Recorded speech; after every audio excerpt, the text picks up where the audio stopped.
Très bien, on va continuer avec notre. Merci d'être là tout d'abord ce soir, donc dans cette nouvelle session, de cette nouvelle séance de notre formation maîtriser le contrôle de gestion.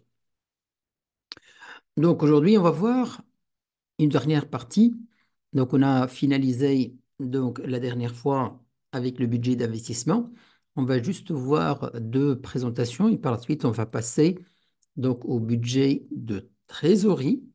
Et par la suite à tout ce qui est état financier prévisionnel, c'est-à-dire le bilan prévisionnel et l'état de résultat prévisionnel. D'accord? Très bien.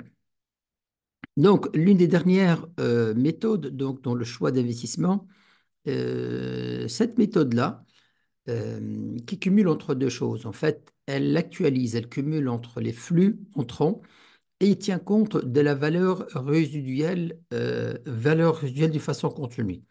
C'est-à-dire, dans quel objectif? Dans l'objectif ou de savoir à quel moment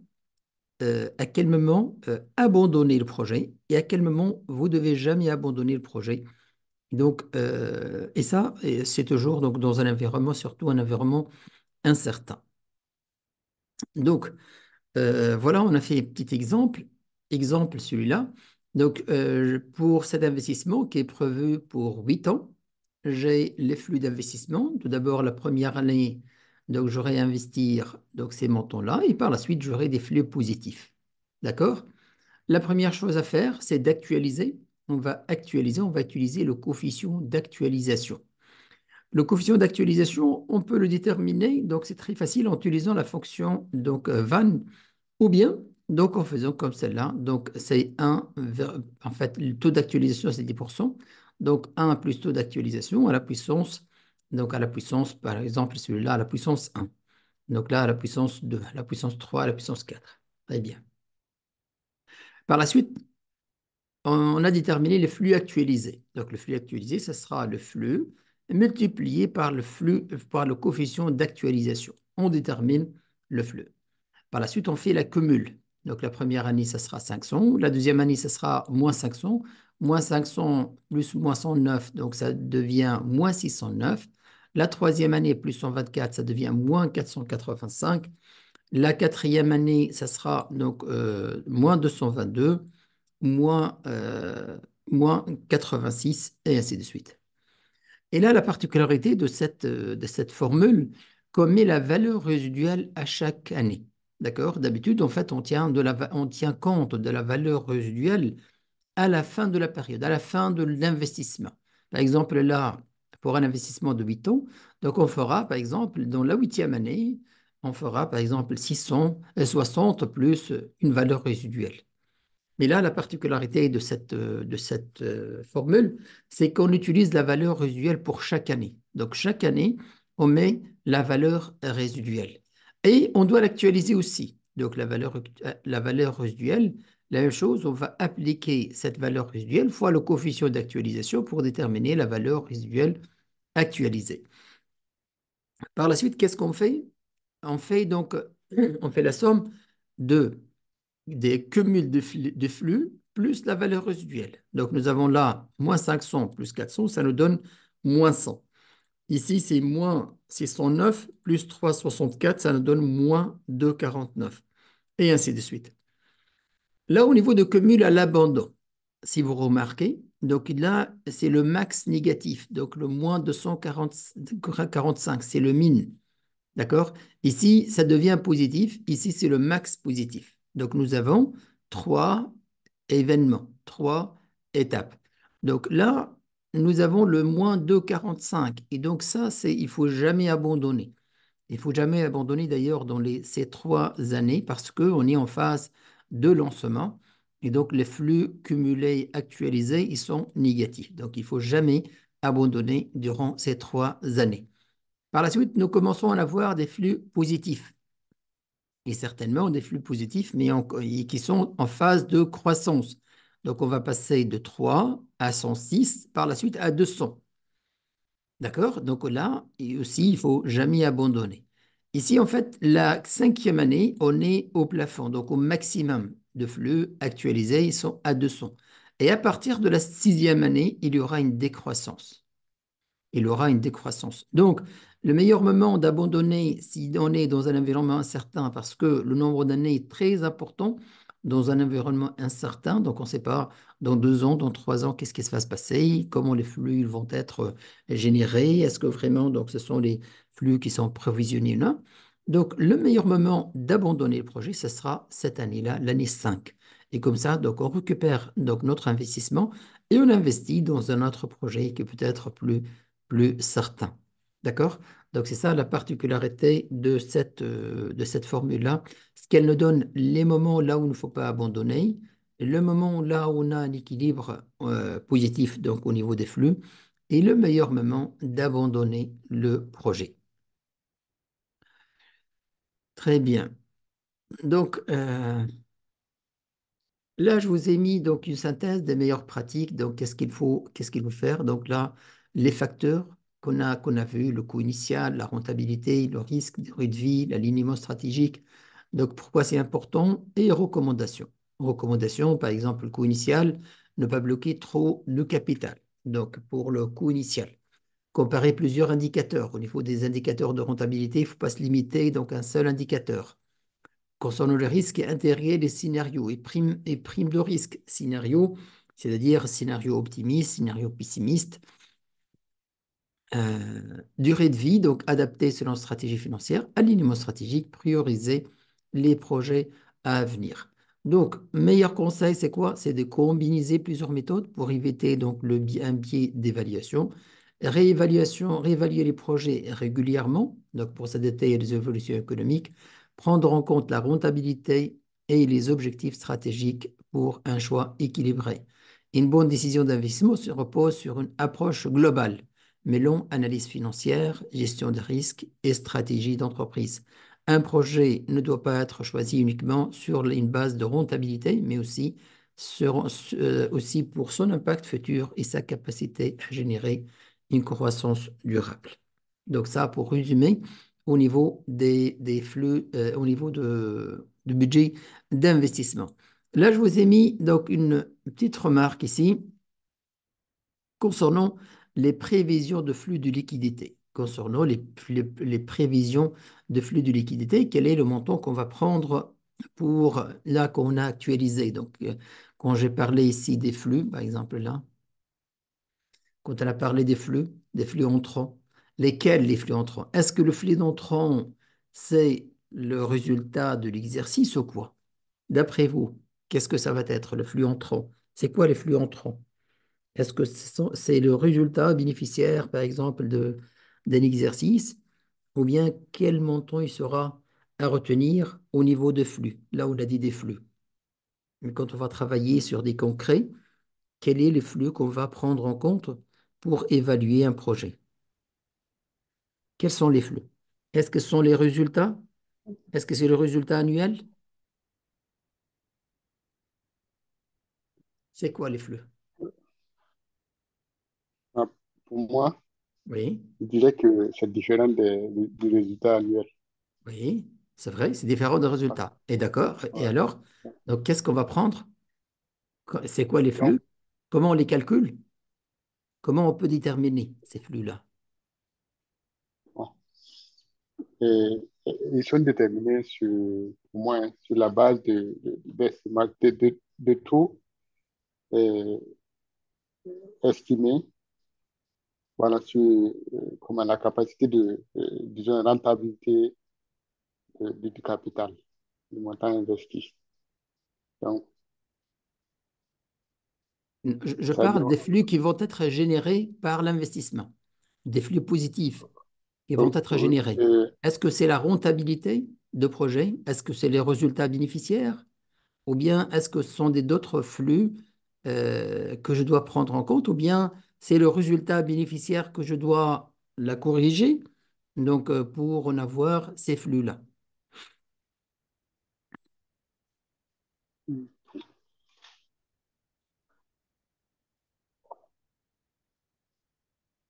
De quoi il s'agit, ces flux-là? En fait, ces flux-là, c'est la capacité d'autofinancement.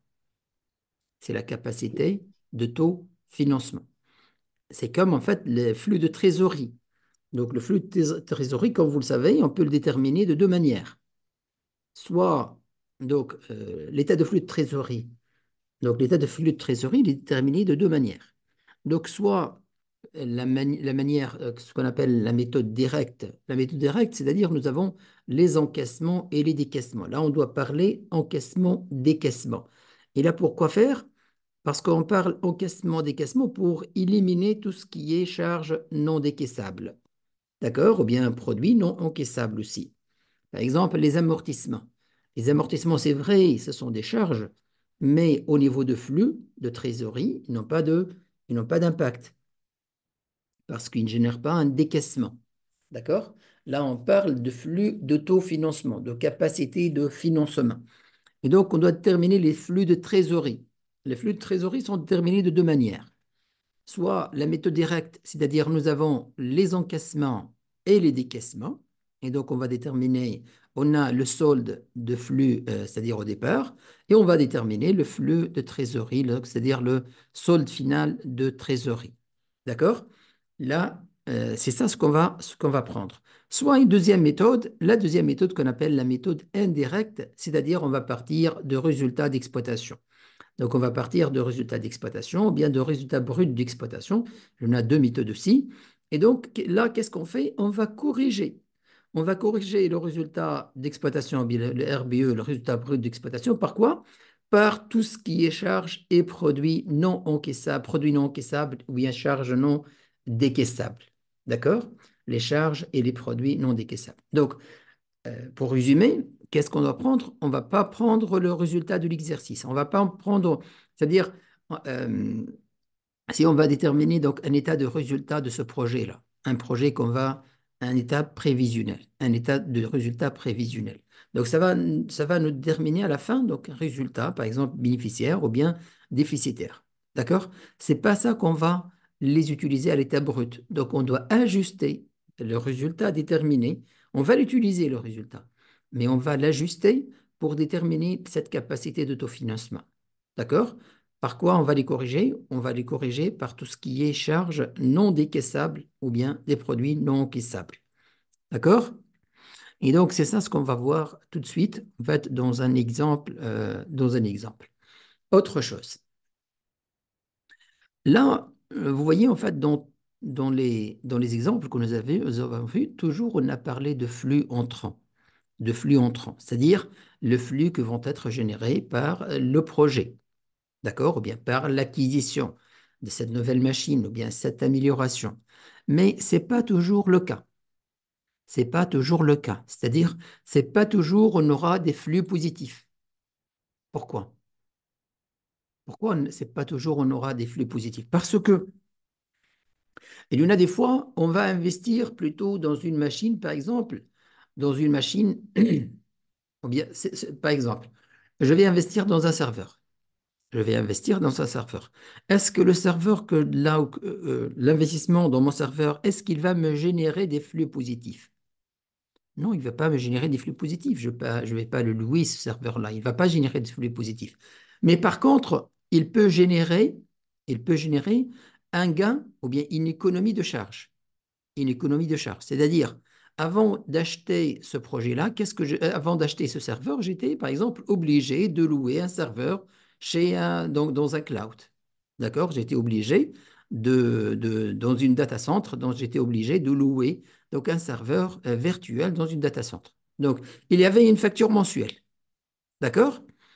Alors que là, et donc, euh, si je vais investir dans ce serveur-là, au niveau des entrées, est-ce qu'il y en a des flux d'entrants? Non, il n'y a pas de flux d'entrants, mais plutôt, il y en a quoi? Il y en a une économie des charges. Il y en a une économie des charges. Donc, économie de charges ou bien produit, c'est la même chose. D'accord? Donc, l'économie des charges va être considérée comme étant un produit. Parce qu'en fait, on va déterminer quoi? On va déterminer le résultat de ce projet-là. Quelles sont les charges qui vont être engagées? Quels sont les produits qui vont être encaissés? Ou bien quelles sont les économies qui vont être réalisées? Et par la fin, on va déterminer le résultat de ce projet-là.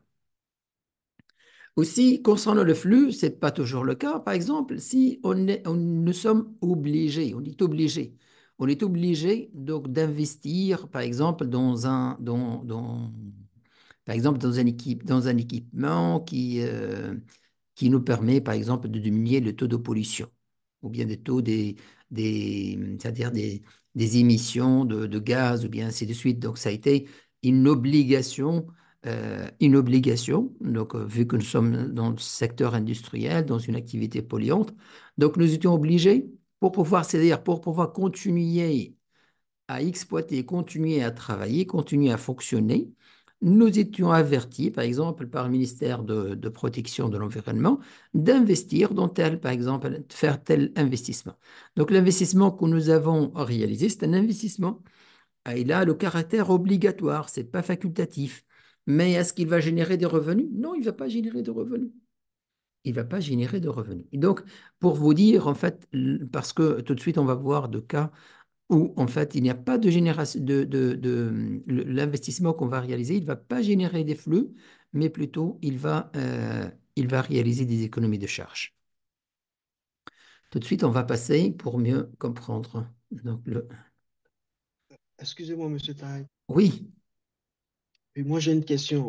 oui, bien sûr. En fait, vous avez vous avez commencé à la précédente séance de parler d'indicateurs de rentabilité, notamment la vanne, le TIR. Oui, Et en termes d'indicateurs de risque, je pense que vous avez montré tout à l'heure, je sais pas, en fait, on retient quoi comme indicateur de risque? Il y a un seul indicateur de risque, il y a plusieurs indicateurs de risque. En fait, je n'ai pas très bien compris la partie oui. indicateur de risque. Pour le risque, en fait, on va utiliser un indicateur de risque. Pourquoi? En fait, pour ajuster les flux entrants.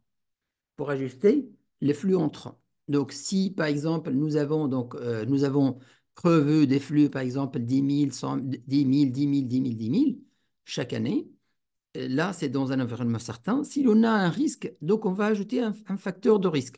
Par exemple, si ce risque-là, il est estimé par exemple, de 20%.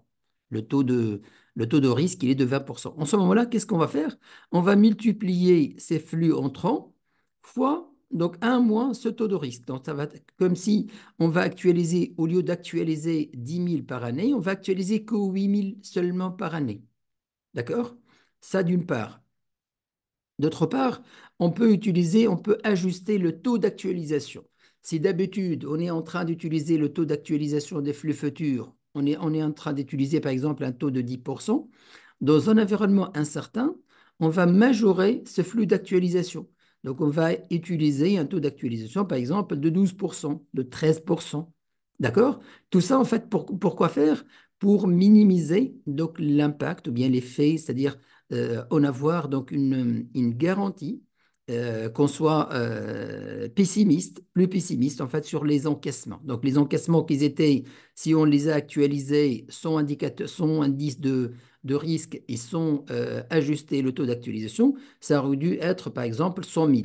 Alors qu'avec ces ajustements, là, ils sont que à 60 000. Donc, la différence entre le 60 000 et les 100 000, c'est en fait c'est pour éviter comme matelas de risque, c'est pour éviter donc ce risque-là de se produire. C'est-à-dire, on n'accepte pas trop le risque, donc on va comparer un investissement par rapport à 60 000 et non pas un investissement donc, par rapport à 100 000.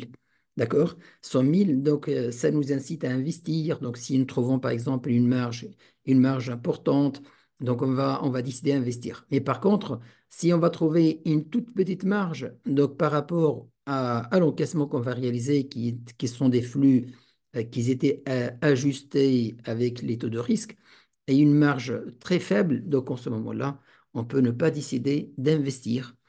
D'accord? Donc, concernant le risque, on va ajuster soit le taux d'actualisation,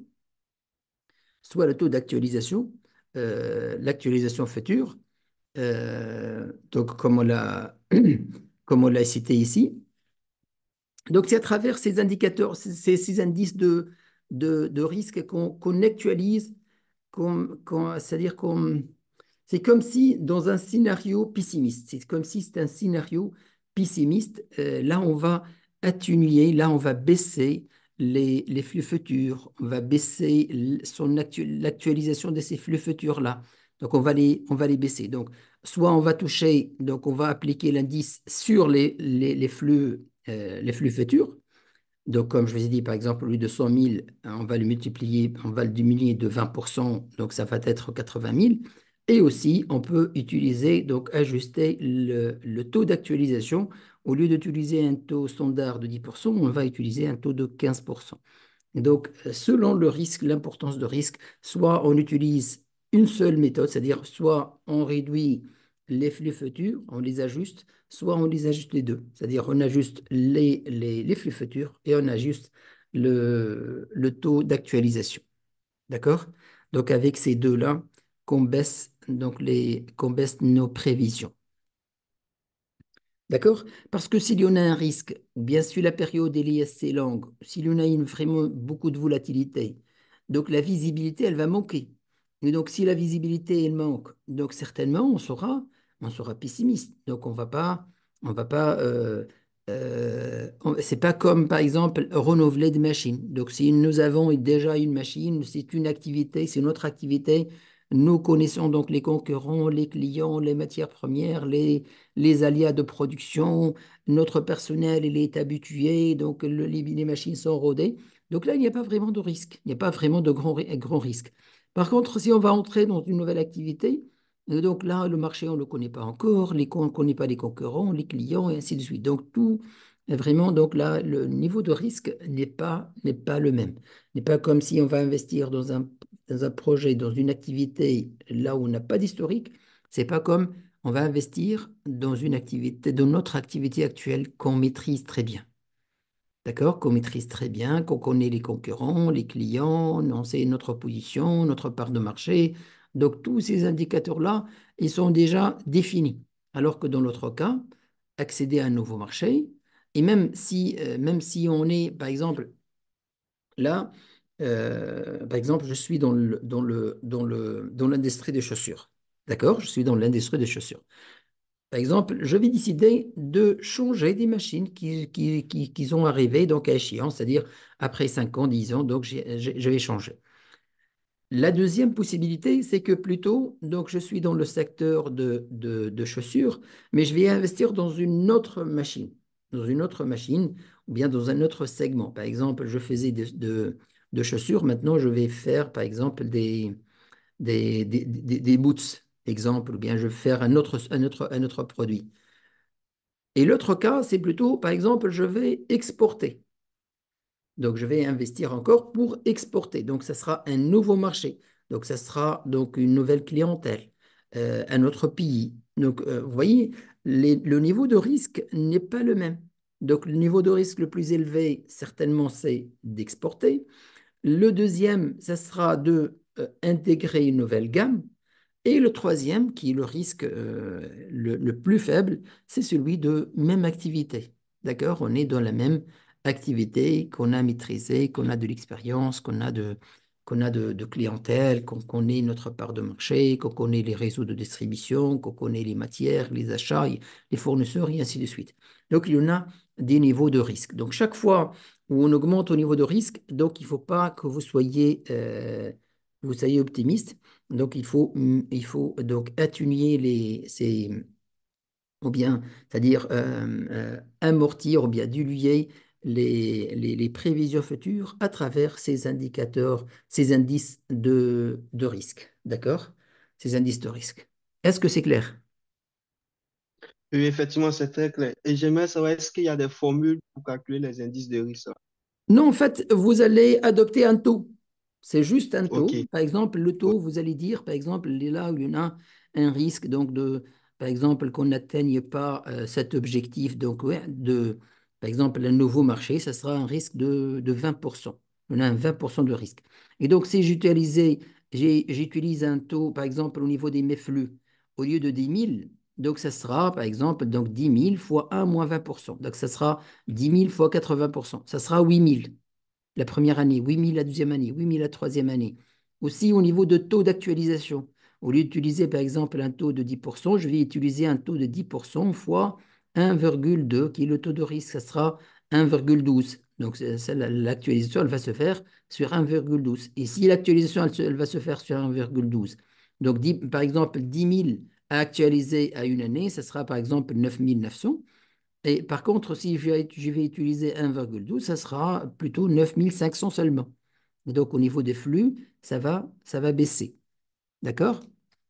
Et donc là, c'est au niveau des hypothèses. Donc, au niveau des hypothèses que vous allez mettre, vous allez dire, par exemple, là, j'admets un taux de risque de 20%, de 25%, et ainsi de suite. Et donc, et par la suite, vos formules seront indexées selon liées donc, à ce taux de risque que vous avez mis dans vos hypothèses. D'accord? Ok, c'est très clair. Merci, monsieur. Très bien. Maintenant, on va voir un exemple là où une entreprise, elle décide d'investir. Donc, elle décide d'investir. Elle fait un investissement. Donc, voilà l'investissement. Donc, elle va investir dans de matériel informatique. Dans de matériel informatique. Et donc, comme je dis, supposons là, c'est un serveur. C'est un serveur que l'entreprise l'a acheté. Elle va dépenser 100 000 la première année, 150 000 la deuxième année. D'accord? Donc, la première des choses à faire, c'est quoi? C'est de faire un état de résultat relatif à cet investissement. Et quand je dis l'état de résultat, ce n'est pas l'état de résultat global de l'entreprise, c'est l'état de résultat de l'investissement. Et l'état de résultat, c'est un état de résultat qui est réparti sur plusieurs années. D'accord? La première année, la deuxième, la troisième, la quatrième, la cinquième, et ainsi de suite. Là, notre objectif, c'est quoi au niveau de l'état de résultat? L'état de résultat, c'est pour déterminer le résultat de l'investissement. C'est-à-dire, quelles sont les charges, quels sont les produits qui vont être générés par cet investissement. Comme je dis, quand je dis le produit, ça peut être des flux positifs, comme ça peut être une baisse des flux négatifs, c'est-à-dire une baisse des décaissements. C'est aussi, ça peut être considéré comme étant des flux positifs. Donc, et par la suite, quelles sont les charges qui vont être, c'est-à-dire je vais calculer les produits supplémentaires et les charges supplémentaires pour déterminer un résultat. Résultat, ça sera produits supplémentaires moins les charges supplémentaires, c'est-à-dire qui sont générées, qui sont dues à cet investissement. D'accord?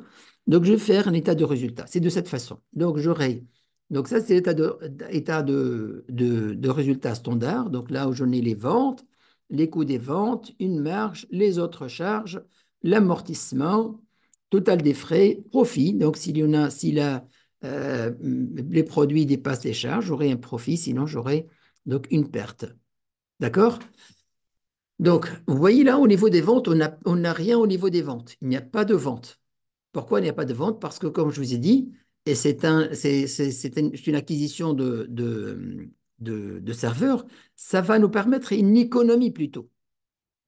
C'est-à-dire, par exemple, l'année dernière, nous étions obligés à louer, par exemple, des serveurs dans des data centers et qui nous a coûté tel et tel et tel et tel. Donc, on va prendre ces économies, c'est-à-dire les factures donc qui étaient donc émises par les data centers, on va les utiliser pour calculer ces économies. Vous voyez certainement, donc au niveau d'économie, ils ont passé de 50 à 200 à 400 peut-être parce que l'entreprise, elle prévoit, par exemple, une extension. Donc, si on prend, par exemple, tel serveur avec telle caractéristique, c'est 50 000. Plutôt, la deuxième année, on a prévu d'augmenter l'activité, on aura une digitalisation, on aura ERP, donc on aura besoin d'un serveur plus important. Et donc, l'économie, ça sera 200 000. Et la troisième année, 400 000. Et la cinquième année, 400 000. D'accord? Donc, on a utilisé des économies. Donc, soit on va faire des économies, soit on va faire des ventes. Donc, si c'est une machine de production, donc, que cette machine elle va nous permettre d'augmenter de production et donc certainement on va les mettre ici au niveau des ventes. Et si cette machine, c'est plutôt pour faire des économies, on va ajouter cette ligne d'économie. Et aussi, comme je vous ai dit tout à l'heure, un investissement peut être obligatoire, par exemple pour se conformer à des normes d'environnement ou bien des normes de sécurité. Et donc là, il n'y a pas de revenu. Il n'y a pas de revenu. Donc, là, de quoi on a besoin? On a besoin de l'état de résultat pour déterminer quoi? Pour déterminer le résultat c'est-à-dire le résultat supplémentaire, les produits supplémentaires ou bien les gains de charge, moins les charges. D'accord? Donc, là, c'est un investissement. Donc, certainement, donc voilà les économies qui sont prévues. Comme je vous ai dit, les économies revues, je peux les avoir à travers les factures de prestataires, c'est-à-dire comme si j'étais donc en sous-traitance. Donc, j'étais en sous-traitance chez un prestataire de data center. Et maintenant, je vais acheter mes serveurs. D'accord? Donc, qu'est-ce qu'on doit faire? On doit mettre tout ce qui est économie et on doit constater tout ce qui est charges d'entretien, de réparation et ainsi de suite qui sont liées à ce projet-là. Et là aussi, on va mettre l'amortissement et on va déterminer par la suite le résultat de cet investissement. D'accord? Très bien. Donc, on va déterminer le résultat de cet investissement. Là, ce qui est important, c'est quoi? Ce qui est important, c'est que le résultat va être déterminé après déduction aussi des impôts. D'accord? Là, vous voyez, par exemple, les frais de projet. Et là, nous avons charge d'impôt. D'accord? Nous avons une charge d'impôt. Donc, nous avons un profit après impôt de 15 000. Mais il ne faut pas oublier que nous avons un amortissement de 31 000. D'accord? Et donc, l'autofinancement, ça sera combien l'autofinancement? Donc, l'amortissement, comme vous le savez, c'est une charge, mais non décaissable. C'est une charge non décaissable. Et donc, notre autofinancement, ça sera combien? Donc, voilà, j'ai réintégré. Vous voyez, en fait, j'ai mis l'amortissement pour calculer le bénéfice qui est imposable, le profit qui est imposable. J'ai calculé mon impôt. J'ai calculé mon impôt, j'ai déterminé mon profit après impôt et par la suite, j'ai réintégré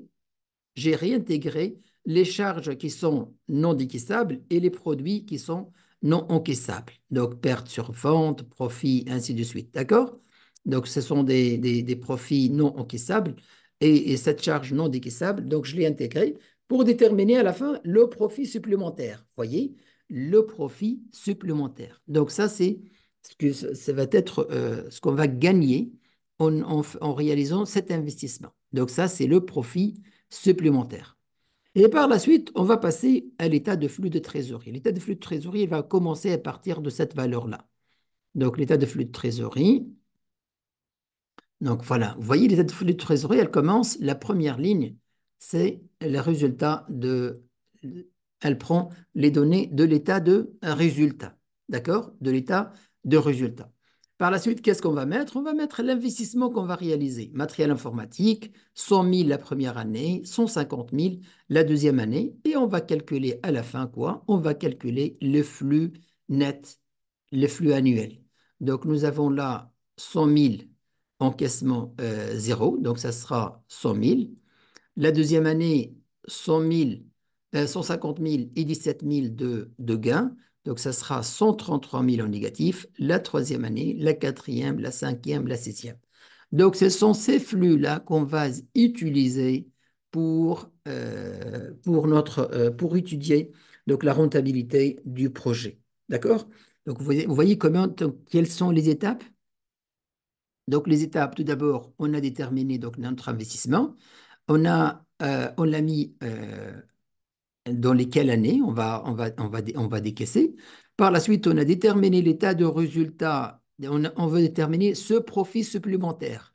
On veut déterminer le profit supplémentaire. Et sur la base de profit supplémentaire, on va calculer les flux entrants. D'accord? On va calculer les flux entrants. Donc, voilà, les flux entrants qui étaient calculés dans cette ligne-là. Donc, ce sont les flux entrants par année. D'accord? Donc, ce sont ces flux-là qu'on va utiliser dans nos calculs. Quand on va calculer la vanne, la TRI, donc les indicateurs de performance, les indicateurs de rentabilité, on va utiliser ces flux-là. Donc, nous avons 5 années et voici le flux de trésorerie qui vont être générés. Vous voyez là, c'est très loin de la rentabilité. Vous voyez la rentabilité, profit supplémentaire. Et d'ailleurs, ça, c'est pas ça le plus. Ça, c'est ajusté à travers l'amortissement. Mais réellement, le voilà, en fait. Le profit après impôt, le voilà. Ça, c'est la comptabilité. Vous voyez? Donc, une large différence entre ces chiffres au niveau de la comptabilité et ces flux-là au niveau de trésorerie. Donc, on va utiliser les flux nets de trésorerie.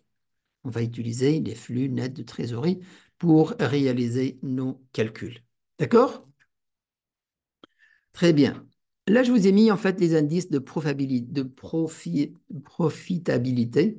Donc là, les valeurs actuelles, donc comment les déterminer. Donc je vous ai mis par exemple année 0, année 1, 2, 3, valeur actuelle. On utilise la formule de la vanne pour actualiser. Donc là, la vanne, donc, qui est la différence entre l'investissement et les flux actualisés, donc la vanne de 84. Là, c'est l'indice de profitabilité qu'on a calculé. C'est la vanne, c'est la valeur actuelle divisée par l'investissement. Donc 684 divisé par 600. Là, c'est l'annuité équivalente. L'annuité équivalente, c'est quoi? C'est la vanne, la valeur actualisée, divisée par les années. Par exemple, là, nous avons 3 années. 3 années actualisées. Donc, si on fait l'actualisation de 3 années, donc une année 2, ça nous donne un coefficient de 2,49. Donc, si on divise et 2,49, on peut utiliser donc soit la vanne pour le déterminer, donc en mettant le taux donc égal Van, il nous demande le taux d'actualisation qui est de 10%. Et par la suite, on va sélectionner cette matrice comme si année, année, année. Et voilà, les 3 années. On va avoir 2,49. D'accord? 2,49. Donc, si je divise donc, la valeur actuelle sur 2,49, j'aurai 2,75 annuités équivalentes. Donc, comme si chaque année, je vais en avoir 7 annuités équivalentes. Là, c'est le budget d'investissement. Là, c'est au niveau de budget, donc j'ai mis les indicateurs. Là, ce sont des budgets, une sélection des projets. Et là, je vous ai mis en fait l'indicateur et l'annuité équivalente. Et ça, c'est le nombre d'années actualisées à taux de 10%. Et le plus important, c'est là, c'est en bas. Le plus important, c'est quoi? Par la suite. Par exemple, là, le budget d'investissement trié par, c'est ça l'investissement qui va être réalisé par l'entreprise. Donc, elle va réaliser l'investissement de ces 4 ou bien 5 investissements. D'accord? L'étape la plus importante, et elle est identique pour tous les autres budgets. Peut-être qu'on a oublié de les réaliser dans les autres budgets. Là, l'étape importante, ce qu'on appelle la mensualisation. La mensualisation. La mensualisation des dépenses. La mensualisation des dépenses, c'est-à-dire l'investissement qu'on va réaliser. Voilà, nous avons ces 5 ou bien ces six investissements qu'on va réaliser. Quand est-ce que les dépenses vont être engagées? Par exemple, celui-là, le RP, 600 000, ça va être 200 000 en février, 200 000 en mars et 200 000 en avril. Le deuxième, prise de participation 400 000, ça sera réalisé novembre, en novembre. D'accord? Brevet de caméra, par exemple, 180 000, ça sera janvier. Achat de robots, ça va être au mois de mai. Au mois de mai, une partie au mois de mai, une partie au mois de juin. D'accord? Et ainsi de suite. Donc, nous avons fait ce qu'on appelle la mensualisation, c'est-à-dire les, les, les, les dépenses c'est-à-dire le moment de décaissement. Quand est-ce qu'on va décaisser donc ces montants-là? D'accord? Et c'est ça, en fait, la mensualisation, on va la voir dans tous les autres budgets, c'est de cette façon. Donc, en réalisant donc, toute dépense qu'on a prévue, quand est-ce qu'elle sera payée? D'accord? Quand est-ce qu'elle sera payée? Parce que là, au niveau d'investissement, donc il y aura une date par exemple, une date de commande. Il y aura une date de réception de la marchandise, ou bien de l'investissement. Et il y aura aussi une date de paiement. D'accord? Il y aura une date de paiement. Ce qui est important au niveau de budget de trésorerie, ce sont les dates de paiement. Ce sont les dates de paiement. C'est-à-dire, par exemple, celui-là, j'ai passé une commande, j'ai reçu la facture au mois de février pour 200 000. Mais il me donne, par exemple, 5 mois pour payer. Donc, le plus important, là, qu'est-ce que je vais faire? Est-ce que je vais constater les 200 000 en budget de trésorerie? Non, je ne vais pas constater les 200 000, mais plutôt je vais constater les dates de paiement. Quand est-ce que ça va être payé? Ça va être clair quand on va faire tout de suite un autre exemple donc de budget de trésorerie. Comment on va passer des budgets individuel, budget de production, budget des ventes, budget des approvisionnements, jusqu'à ce qu'on arrive au budget de trésorerie. Et par la suite, comment, à travers le budget de trésorerie, on va déterminer le bilan prévisionnel et l'état de résultat prévisionnel. On va passer tout de suite, si ça va vous aider beaucoup à mieux maîtriser cette partie de budgétisation. On va passer tout de suite.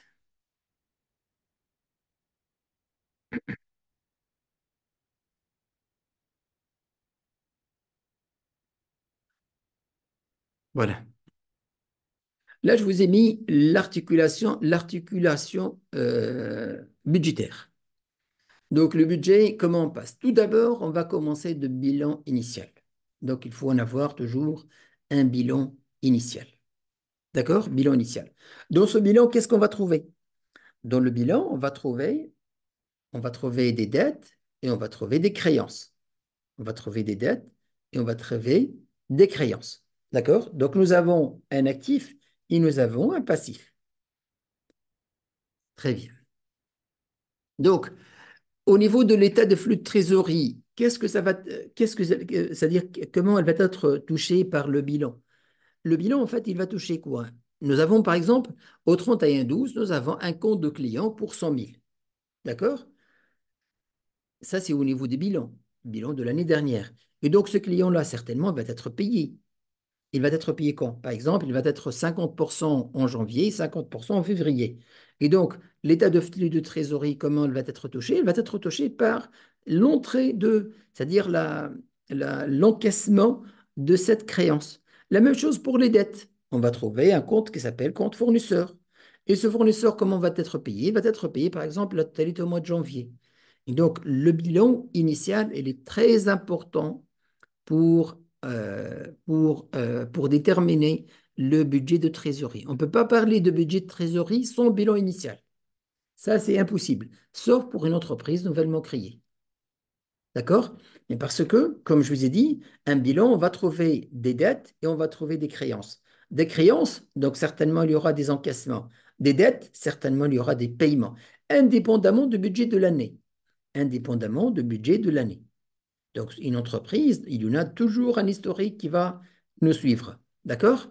Donc, nous avons un bilan initial, et donc il y aura des règlements des clients et des fournisseurs, des débiteurs divers et des créditeurs divers. Nous avons des budgets, budget vente, budget achat, budget investissement et budget, par exemple, autres frais. Tout ça, ça va générer des encaissements et des décaissements, et des charges et des produits, et des flux affectant le fonds de roulement et le besoin en fonds de roulement. D'accord? Pour les encaissements et décaissements, donc on va commencer, on va toucher deux choses. On va toucher le budget de TVA et on va toucher le budget de trésorerie. Très important de parler de budget de TVA. Et le budget de TVA, c'est une étape avant le budget de trésorerie. Pourquoi? Pourquoi? Parce que, comme vous le savez, la TVA, c'est quoi? Donc, la TVA, nous avons à la fin, donc, nous avons de TVA collectée, c'est-à-dire TVA facturée, et nous avons des TVA déductibles, c'est-à-dire des TVA sur nos achats. Nous avons TVA collectée, c'est-à-dire dans nos factures de vente, et nous avons des TVA déductibles dans nos factures d'achat. À la fin, l'entreprise, qu'est-ce qu'elle fait? Elle détermine la différence entre TVA collectée et TVA déductible. Et par la suite, elle va calculer soit donc un crédit de TVA, donc si les TVA déductibles dépassent la TVA collectée, donc c'est un crédit de TVA. Sinon, si la TVA collectée est supérieure à TVA déductible, il y en a de TVA à payer. Mais toujours, avant de dire TVA à payer, il faut voir le mois dernier. Y a-t-il un crédit de TVA le mois dernier? D'accord? Y a-t-il de crédit de TVA le mois dernier? Et donc, quand est-ce qu'il y aura de paiement effectif de TVA? Sauf si les encaissements, c'est-à-dire le TVA collecté, dépassent les TVA déductibles et dépassent aussi le crédit de TVA s'il existe. Donc, en ce moment-là, il y aura un paiement de TVA. Donc, le paiement de TVA n'est pas systématique, n'est pas automatique. Même si la TVA déductible à collecter est supérieure au déductible, ce n'est pas automatique parce qu'il peut y avoir de crédit de TVA au préalable. Et on va voir l'exemple qui va nous aider à mieux comprendre ça. Mais en tout cas, donc on commence toujours par le budget de TVA avant le budget de trésorerie. D'accord? On fait le budget de TVA. Et au niveau du budget de TVA, on va trouver, par exemple, la TVA à payer. Ça va toucher le budget de trésorerie. D'accord? Donc, tout ce qui est chargé produit, donc c'est le compte de résultat prévisionnel. Et tout ça, ça va nous donner le bilan prévisionnel. Le bilan prévisionnel. Et donc, c'est notre objectif. Donc, notre objectif dans le budget, c'est budget de trésorerie pour mieux suivre notre budget, notre trésorerie. Et par la suite, budget état de résultat prévisionnel et le bilan prévisionnel pour voir et pour vérifier la rentabilité des décisions, c'est-à-dire des décisions que qu'ils avons prises. Est-ce que vraiment nous avons reflété donc les recommandations stratégiques de l'entreprise en cherchant par exemple une rentabilité de 20% ou de 15% et ainsi de suite. Parce qu'au niveau de l'état de résultat prévisionnel, on va mettre le résultat de l'exercice prévisionnel. D'accord? C'est-à-dire, en tenant compte de ces considérations, de ces budgets d'investissement, de budget de production, budget des ventes et ainsi de suite, voilà le résultat attendu. Est-ce que c'est acceptable? Est-ce que vous êtes d'accord sur le résultat? Ou bien non, on n'est pas d'accord sur le résultat prévisionnel et donc on doit rectifier, d'accord, avant de se lancer. On va commencer par un exemple. Donc, on a cette entreprise donc de ABC qui a une activité fortement saisonnière, donc assez systématiquement depuis plusieurs années des problèmes de trésorerie. On vous demande à établir le 31 décembre de l'année N les prévisions de trésorerie pour la première semestre. Donc, on va faire les trésoreries de janvier à juin à partir des informations fournies en annexe 1 et 2. Présenter le budget de TVA pour la première semestre, présenter le budget de trésorerie et le compte de résultat et le bilan prévisionnel. Donc, nous avons ce bilan-là. Nous avons immobilisé un bilan simplifié. Donc, quand je dis ici immobilisation, donc c'est le net, c'est-à-dire le brut moins l'amortissement. Donc là, c'est le stock, client contre attaché, autres créances, disponibilité. Là, c'est total actif. Et là, c'est total passif. Total actif égale total passif. Bilan équilibré. Donc là, nous avons les capitaux propres, emprunt et dette, charges à payer, fournisseur contre attaché et dette fiscale.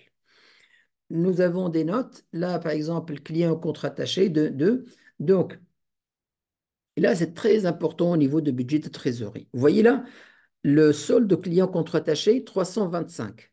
Mais dans ces 325, il y en a 10 000 créances douteuses. Il y en a 315 effets à recevoir. Et donc, au niveau de l'état de flux de trésorerie, est-ce qu'on mettra 325 ou bien 315 seulement? Au niveau de l'état de flux de trésorerie. C'est-à-dire le montant qu'on va encaisser. Supposons que ces clients-là, ils payent, par exemple, ça va être payé en janvier, ils ont 30 jours d'échéance. Est-ce qu'on va encaisser 315 ou bien 325? Et ça, supposons que c'est un client douteux, donc supposons même qu'il est à la difficulté de paiement. Donc certainement, il ne va pas payer. Certainement, il ne va pas payer. Là, c'est très important. Lorsque vous trouvez un compte client et compte rattaché, il ne faut pas systématiquement le mettre dans l'état de flux de trésorerie. D'accord? On doit vérifier la qualité. Est-ce que recouvrable ou non recouvrable? Donc, ce qui est recouvrable, normalement, ça sera les 315 parce que les 10 000, ils sont déjà classés en créances douteuses. Donc, on ne sait pas encore quand est-ce que ça va être encaissé. Et donc, au niveau de l'état de flux de trésorerie, on ne mettra pas 325, on met que 315. D'accord? Les effets à recevoir, il nous dit qu'ils seront encaissés en janvier. Donc, les 315 à encaisser en janvier. 3, concernant les emprunts. Donc, concernant les emprunts, est remboursé en annuité constante, 80 000, avec l'amortissement 40 et intérêt 40. Encaissement est prévu courant mois de juillet pour les autres créances. D'accord? Et là, au niveau des charges à payer, les 20 000, ce sont des intérêts corus. Ce sont des intérêts corus. Fournisseur contre-attaché, donc il est défalqué de cette façon. Donc il est. Nous avons fournisseur et contre-attaché. 50 000 ça c'est plutôt c'est 15 000. Parce que j'ai défalqué là, j'ai mis là les 20 000. Non, c'est pas 15 000, c'est plutôt 10 000. Voilà, 10 000. Donc ça, c'est 185 000. Ça, d'accord? Donc, nous avons TVA à décaisser au mois de janvier, 50 000. Nous avons 125 000 impôts sur les bénéfices et des 1000 charges à payer en janvier, à décaisser en janvier. Très bien. Donc, il nous demande de faire quoi? Il nous demande tout d'abord de calculer le budget de TVA et par la suite le budget de trésorerie. Avant ça, qu'est-ce qu'il faut faire? Donc, nous avons des hypothèses, nous avons certainement les budgets. Nous avons un budget de production, nous avons des budgets d'approvisionnement, nous avons un budget de vente, des autres budgets. Donc, nous avons tout ce qui est donné, c'est en coloré en jaune. Ça, c'est de données. Et l'autre, nous l'avons, nous, calculé. D'accord? On va commencer par le budget de production. Elle nous a dit, voilà le budget de production. Donc, en quantité. Donc, janvier, 1800, février, 1800, et ainsi de suite. Il nous a donné là la composition, le coût de production par article. Donc, coût de production par article. Donc, il y en a 5 kilos de matières premières et 100 euros comme charge variable de fabrication, hors taxe. Donc, le coût matière, donc nous avons 5 kilos. On va voir au niveau de la pro. Au niveau de la pro, le prix unitaire, il est 40. D'accord? Et donc, pour chaque article, ça va nous coûter 200 en matières premières et 100 en frais de variables de fabrication. Donc, le coût matière, ça sera combien le coût matière? Ça sera le 200 fois le 1800. Donc, 200 fois 1800. Question?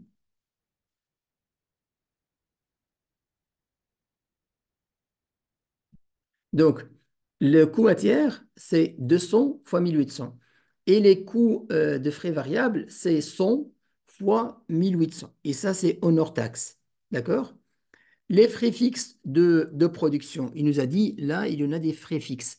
Les frais fixes de fabrication sont 315 pour la semestre, 50% amortissement et 50% autres frais. Donc, j'ai 258. Donc, les 518, 516, on l'a divisé sur 2 et on l'a divisé sur 6. Donc, c'est 43 000, 43 000 et l'autre, c'est aussi 43 000. Nous avons un total des frais pour 626. Donc, qui inclut quoi?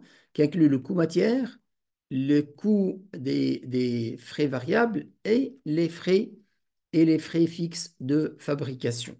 D'accord? Très bien.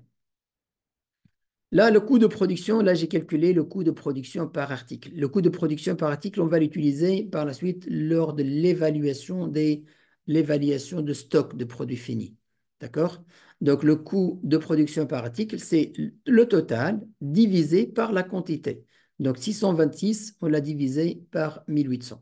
Vous aurez les formules. Donc, tout ça, c'est des formules. Il y en a des formules. D'accord? Donc, vous remarquez, ça a été, la première trimestre, c'est 3,48. Et par la suite, ça devient 3,34. Là, nous avons les coûts des frais variables TTC. Lorsqu'on a besoin de décaissement et encaissement, on a besoin des montants au TTC. Et lorsqu'on a besoin juste des charges, on a besoin des montants hors taxe. C'est pourquoi j'ai calculé là les frais variables TTC, parce que là, il me dit que les frais variables de fabrication sont euros, mais sont hors taxe. D'accord? Et là, la TVA, j'ai mis 20,6, le taux de TVA. Donc, après avoir déterminé ça, on a ce qui va toucher notre flux de trésorerie, c'est quoi? Ce sont les montants en TTC.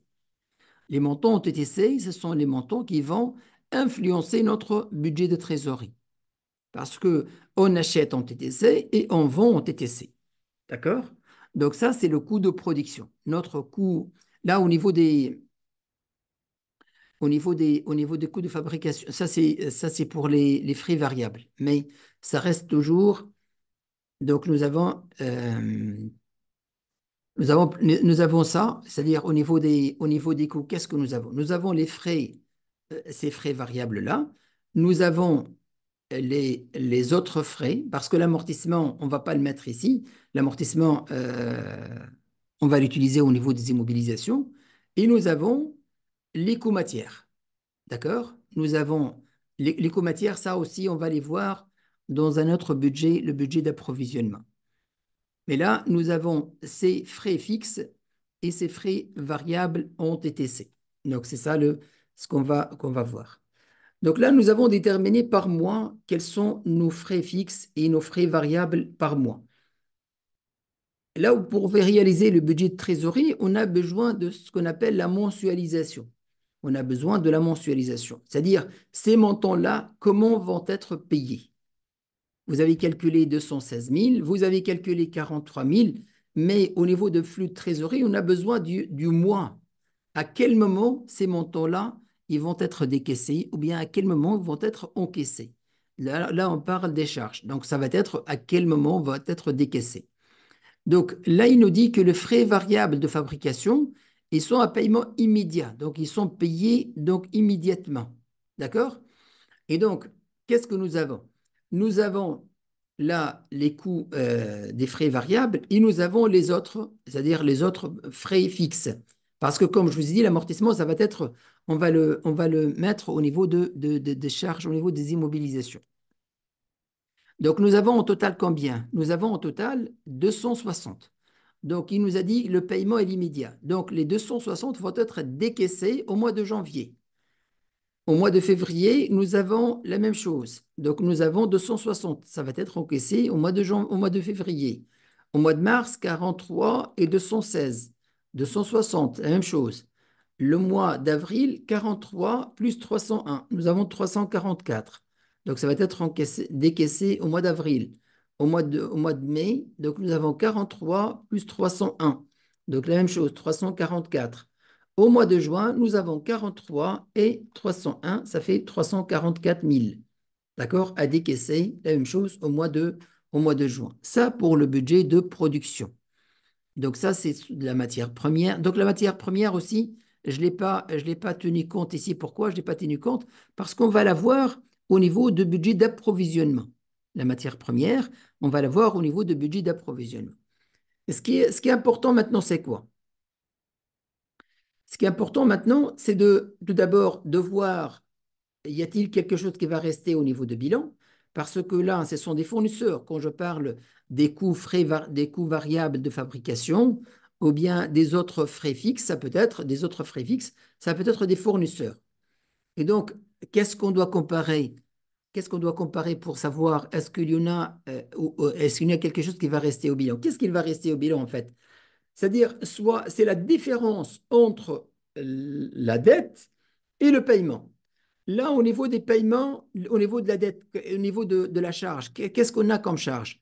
Nous avons la totalité, nous avons 253 000, c'est 253 000, et nous avons le 1500, donc le 1 500 000. Donc le 1 500 000, donc nous avons 1 813 comme charge, 1 813. Et au niveau des décaissements, nous avons 1 813 aussi. D'accord?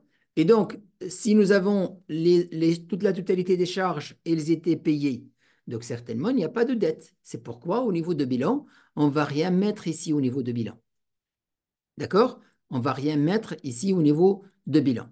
Par contre, au niveau des charges, quelles sont les charges qui étaient supportées? Là, comme je dis, le coût matière, il ne faut pas le voir parce qu'on va le trouver au niveau de budget d'approvisionnement. Mais là, je l'ai mis pourquoi? Et je l'ai mis pour calculer le coût de production que j'ai utilisé au niveau de stock, l'évaluation de stock. D'accord? Mais au niveau des charges, j'en ai cette charge-là. Vous voyez, là, au niveau des charges, au niveau du résultat, on a besoin des éléments qui sont hors taxe. Ce n'est pas comme le budget de trésorerie.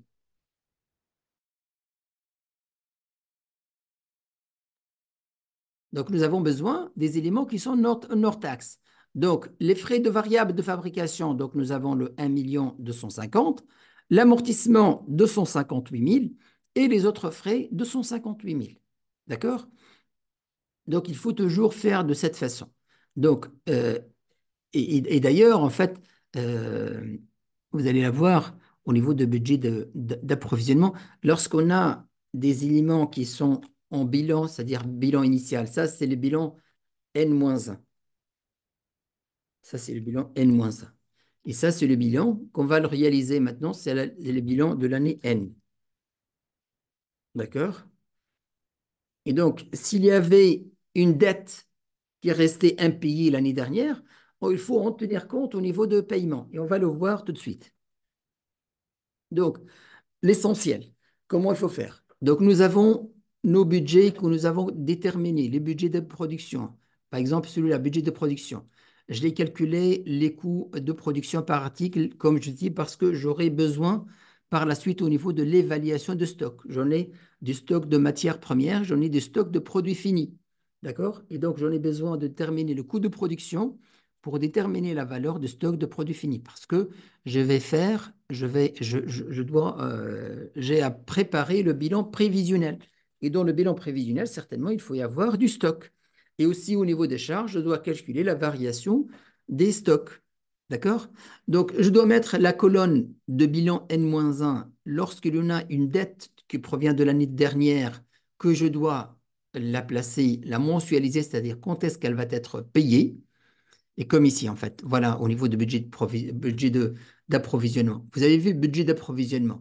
Quand j'ai dit budget d'approvisionnement, c'est-à-dire, c'est le compte fournisseur, d'accord?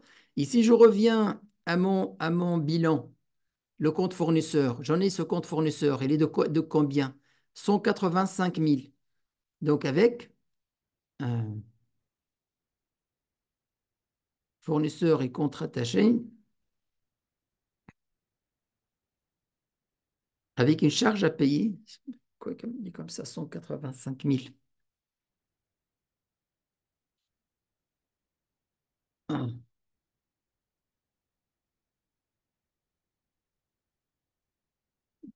il y en a.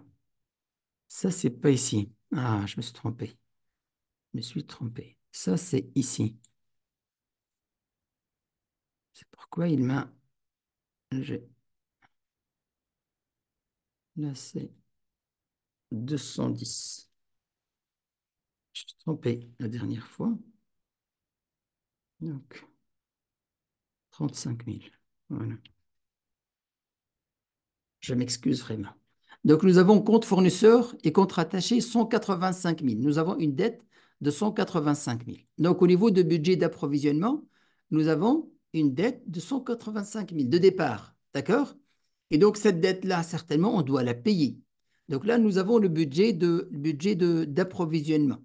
Donc, au niveau d'approvisionnement, on a besoin de 9 000, 9 000, 9 000, 12 500, 12 500, 12 500.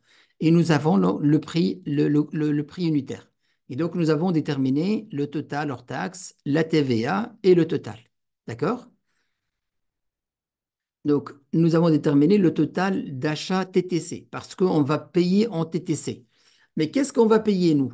On va payer tout d'abord le solde initial. Certainement, le fournisseur, on doit le payer. Et par la suite, on va payer ces montants-là. D'accord? Donc, les conditions fournisseurs, c'est quoi? 50% 30 jours fin du mois, c'est-à-dire 50% à 30 jours et 50% dans 60 jours. D'accord? 60 jours.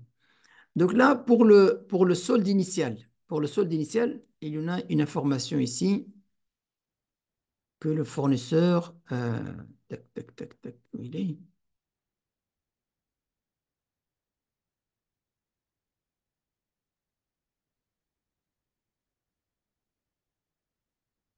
En tout cas, pour le solde initial, ça va être payé 50% en janvier et 50% en février.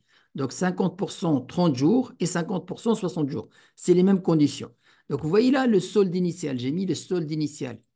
Qui est quoi le solde initial? Le solde initial qui est 185. Et donc, si vous voyez, là, c'est le B10. B10, le voilà. Donc, 50% en janvier et 50% en février. Et par la suite, je vais y mettre là les paiements à 30 jours. Donc, j'en ai 50% à 30 jours et 50% à 60 jours. Donc, pour le mois de janvier, quand est-ce elle va être payée? Les 50% vont être payés en février et les deuxièmes 50%, ça va être payé au mois de mars. D'accord? Parce qu'il y en a Donc, si vous voyez là, D10 fois B20, et là, c'est la même chose. Donc, c'est D10, c'est ce montant-là. D'accord? Donc, si je totalise les deux, je vais avoir 434. D'accord? Par la suite, pour le paiement de février, la même chose, ce sont ces deux paiements. Pour le paiement de mars, ce sont les deux.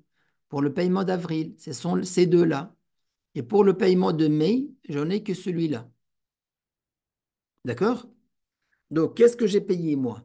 J'ai payé le bilan, le solde de bilan dernier et j'ai payé une partie de cette dette-là. Comment savoir qu'il s'agit, comment déterminer maintenant, comment savoir quelle est la partie restante à payer? Donc là, nous avons le solde de départ. Nous avons les factures fournisseurs. Donc, au niveau des factures fournisseurs, plus le solde de départ, donc facture fournisseur, c'est 3100. C'est, ça, c'est le total, 3 100 000.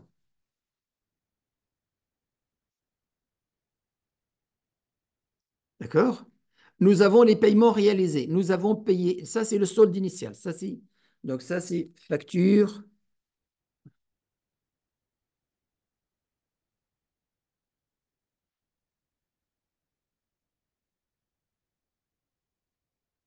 Ça, c'est la facture année N. Mais année, mais c'est les premiers 6 mois, l'année N. Là, c'est le solde de départ que je dois payer aussi. Là, c'est le solde initial. D'accord? Et par la suite, je vais constater les paiements que j'ai réalisés. Les paiements. Donc, les paiements, ça sera quoi? Ça sera moins ce montant-là. D'accord? Nous avons payé 2 391 000. D'accord? Voilà le total. Et donc, le solde, qu'est-ce qu'il reste? Il reste 904. Et donc, les 904, où on va les trouver? On va les trouver au niveau de bilan. Les 904 qui restent, c'est une dette pour l'avenir. D'accord? Donc, c'est une dette. Et donc, dans la dette, comment on doit faire? On doit procéder, on va la mettre au niveau de bilan. Donc, notre bilan au 36, il va présenter un solde fournisseur de 904. De 904. Et de cette manière, on va continuer. C'est toujours comme ça. Toujours, on voit le solde initial, on va le mensualiser, quand est-ce qu'il va payer, on va mensualiser notre budget, on va déterminer qu'est-ce qu'il reste à payer, comme ici. Là, au niveau de résultats, qu'est-ce qu'on va ajouter au niveau de résultats? Ce sont les achats en hors taxe. Nous avons des achats parce que au niveau de l'état de résultat, comme vous le savez, c'est en hors taxe, que ce soit les produits, que ce soit les charges. D'accord? Et donc, ces résultats-là, combien ils totalisent? Ils totalisent 2 580 000. Donc, au niveau de résultats, on va trouver ce montant-là comme étant au niveau de la ligne achat pour 2 580 000. D'accord? Donc, chaque budget, on va faire de la même façon. C'est-à-dire le bilan initial, comment ça a été, la mensualisation de dépenses, par la suite, la mensualisation des paiements, et là, on va mettre le bilan et le résultat. Le bilan, c'est le solde à payer, ou bien le solde à recevoir, c'est plutôt une vente. Résultat, c'est la charge qui a été supportée, ou bien le produit qui a été encaissé. La même chose, budget-vente. Budget vente, on a fait la même chose. Bilan initial. Donc, bilan initial, combien on a au niveau de compte client? Tant que je dis vente, donc c'est compte client. Donc, le compte client, combien il est soldé? Il est soldé pour 325. 325. Donc, on va mettre au niveau de budget vente 325. Mais il faut faire attention, là, il nous dit, parce que l'on a 10 000, c'est une créance doteuse. Donc, on ne doit pas mettre les 300 000 au niveau de l'encaissement. D'accord? Et là, les 315 000, il nous a dit, vont être encaissés en janvier. Les 315 000, le reste du solde va être encaissé. Voilà, nous avons commencé par le solde initial. Et on a mis 315 seulement. 315, c'est quoi? C'est celle-là. C'est la partie qu'on a l'espoir de l'encaisser. D'accord? Par la suite, ici, on va traiter le budget de l'année. Le budget de l'année. Donc, nous avons le mois de janvier facturé 482. Donc, la même chose. Nous avons au niveau de budget que ces informations-là. Nous avons l'information sur la quantité et le prix de vente. Nous avons calculé nous-mêmes le prix hors taxe, le total hors taxe. Nous avons calculé des TVA et nous avons calculé la vente en TTC. Les ventes en TTC, ce sont des factures fournisseurs. On va facturer aux fournisseurs en TTC, on n'a pas en hors taxe. D'accord? L'étape suivante, c'est quoi? C'est la mensualisation de ces encaissements-là. Les conditions qu'on donne aux clients, 50% comptant et 50% dans 30 jours. Donc, en janvier, pour cette facture-là, qu'est-ce qu'on va encaisser? On va encaisser 241 000, c'est-à-dire 50%. Et le deuxième 50% va être encaissé où? Va être encaissé en février. D'accord? Ça, c'est ce mois-ci. Ça, c'est le mois. Ça, c'est, euh, par exemple, ce mois. Deuxième mois, ça sera de cette façon, la même chose. Donc, une partie va être encaissée en janvier, en février, et l'autre va être encaissée en mars. La même chose ici. D'accord? La même chose ici.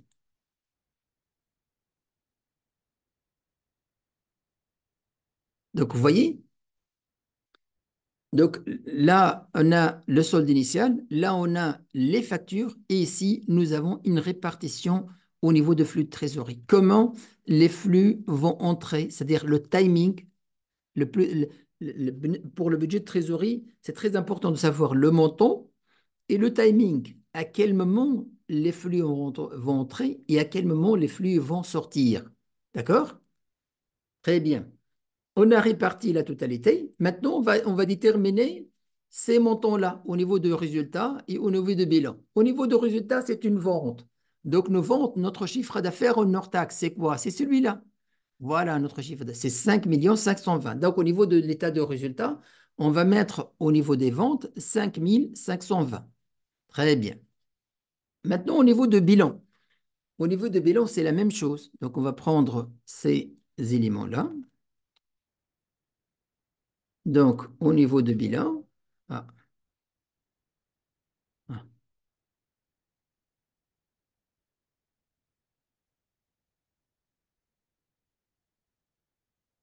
nous avons la facture de l'année N, c'est-à-dire l'année dernière, c'est 325. Non, c'est la facture N, c'est cette année. Donc, nous avons,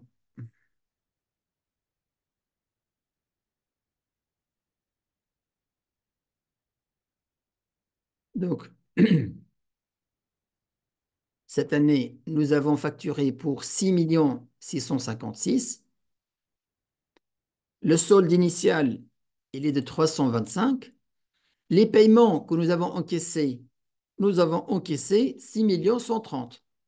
Donc, on signe moins, on doit le mettre, on signe moins pour chercher le solde.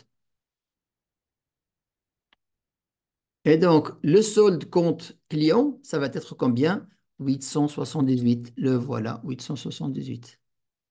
D'accord? Le solde, ici au niveau des bilans, on va trouver au niveau de l'actif, le compte client pour 878. Pour 878. D'accord? Très bien. Maintenant, les autres charges. Les autres charges, c'est la même chose. Nous avons donc le mois, par mois, nous avons des frais administratifs et nous avons des commissions pour représentants. D'accord? Commission pour représentants, il nous a dit 5% des ventes hors taxes. Donc, on a les ventes ici, nous avons nos ventes en hors taxes. Nous allons multiplier par 5% pour déterminer le montant de la commission. D'accord? Très bien. Au niveau de bilan, on n'a pas de dette ancienne. Donc, ça a été payé. Et au niveau de bilan, on va revenir. Par la suite, au niveau des paiements. Donc, il nous dit les frais administratifs. Ils ne sont pas soumis à la TVA. C'est pourquoi on n'a pas ajouté de ligne de TVA. Donc, 60% le mois même et 30% le mois suivant. Et donc, solde initial, on n'a pas. Maintenant, pour les frais administratifs.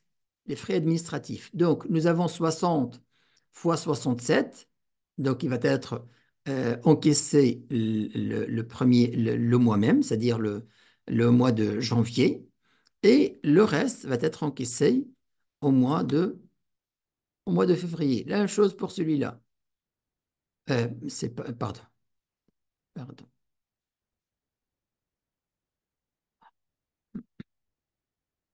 Donc, les 60 000, les voilà. Les 60 000. Les deuxièmes 60 000, les voilà. les troisièmes. Et voilà. Donc, nous avons toujours une partie qui est encaissée le mois même, qui est 67 000, et le reste, donc, il est encaissé dans 30 jours, le mois suivant. Et pour les commissions, on hors taxe, régler le mois même. Donc, le mois même, voilà la partie commission. Commission, nous avons donc le mois suivant plutôt. Donc, voilà 20 000, 20 000.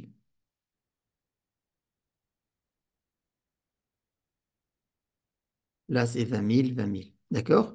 Donc, il y en a un décalage de un mois. Ah, l'heure déjà utilisée. D'accord?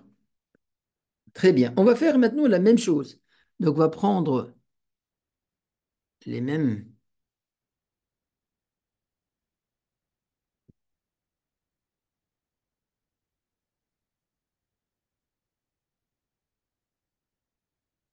Donc, les factures de l'année. Donc, qu'est-ce que nous avons? C'est pour tes décharges au niveau de l'année. C'est égal à 636. C'est 362,76. Solde initial, zéro, n'a pas de solde. Les paiements qui étaient réalisés, c'est 504. Donc, c'est moins 504. Donc, le solde qui va rester, c'est 92. Et voilà 92. D'accord? Et voilà 92. Donc, au niveau de bilan, on va trouver 92. C'est une dette à payer. Et au niveau des résultats, au niveau des charges, on va trouver les frais administratifs, qu'il s'agit des charges, 360, et les commissions, 276, comme étant des charges. Très bien. Maintenant, on va toucher les autres comptes, parce que vous savez, donc nous avons des comptes d'immobilisation, nous avons des comptes du stock. Ça, c'est client, c'est bon, ça a été touché. Ou bien, on va commencer par le budget de TVA avant tout ça. Budget de TVA.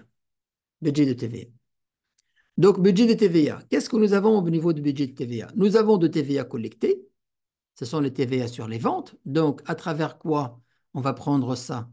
D'où on va prendre le budget de TVA? TVA collectée plutôt.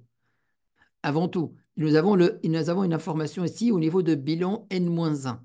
N-1, si on revient à notre bilan, nous avons là une TVA à décaisser pour 50 000. Donc, nous avons une dette.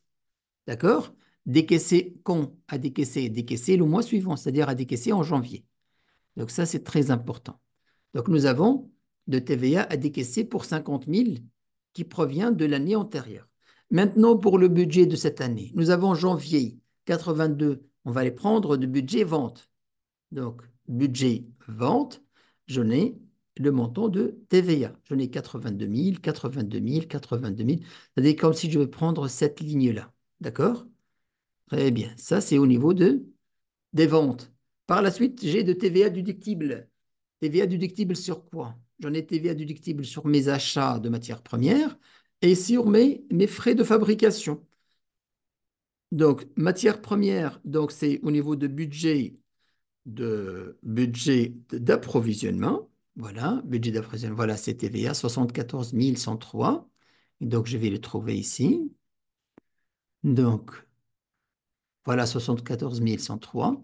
Il me reste cette TVA-là qu'on a calculée sur les budgets de production. Budget de production, voilà cette partie-là de TVA. Donc, euh, j'ai utilisé directement là des formules. Donc, ça a été budget de production fois taux de TVA. Budget de production des 12. Budget de production des 12. C'est le montant hors taxe, ce montant-là. C'est-à-dire sur ces montants, j'ai appliqué les 20% de TVA. D'accord? Donc, ces trois éléments, là où j'en ai de TVA. Donc, ça, c'est de la TVA collectée. Ça, c'est de la TVA déductible. D'accord? TVA collectée moins TVA déductible, je vais déterminer un TVA dû ou bien de crédit de TVA. Dans notre cas, nous avons TVA collectée pour 82 000 et TVA déductible pour 55, pour 111 000. Donc, nous avons de TVA dû négatif. TVA dû de négatif. Donc ça, on l'appelle crédit de TVA. D'accord? Crédit de TVA. Là, on a calculé le TVA dû, mais ce n'est pas de TVA décaissé. Parce que la TVA due, quand on trouve de négatif, c'est parce que l'État elle va nous rembourser. Mais c'est un crédit de TVA. Donc, à déduire, elle va vous dire à déduire lorsque vous aurez, par exemple, le mois suivant, ou bien le mois d'après, et ainsi de suite. D'accord? Très bien. Donc, euh,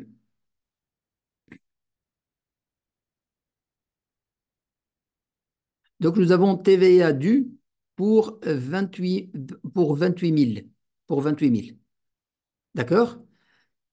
Mais là, en fait, il faut faire attention, nous avons de TVA décaissés de mois de décembre, qui provient de bilan. Ça, décembre, ça va être décaissé au mois de janvier. Ça va être décaissé au mois de janvier. Donc, on a de TVA à payer, ce qui provient de bilan de l'année du mois dernier. Là, en fait, c'est pas parce que vous voyez, même si on a déterminé, même s'il y en a de TVA à payer ici, au mois de janvier, mais quand est-ce que ça va être payé? Ça va être payé le mois suivant. C'est-à-dire, ça va être payé en février. C'est pourquoi on ne va pas faire une soustraction des 50 000, on va soustraire les 28 000. Ça, c'est un autre mois. Donc ça, c'est le mois de décembre. Ça, c'est le mois de décembre qu'on va payer en janvier. Ça, c'est le mois de janvier qu'on va le payer en février. D'accord? Qu'on va le payer en février. Donc, nous avons TVA décaissé pour 50 000 qui provient de décembre. Déclaration de mois de décembre. Très bien.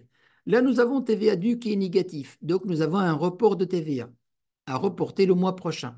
Donc, voici, vous voyez là le 28 000, ici les 28 000.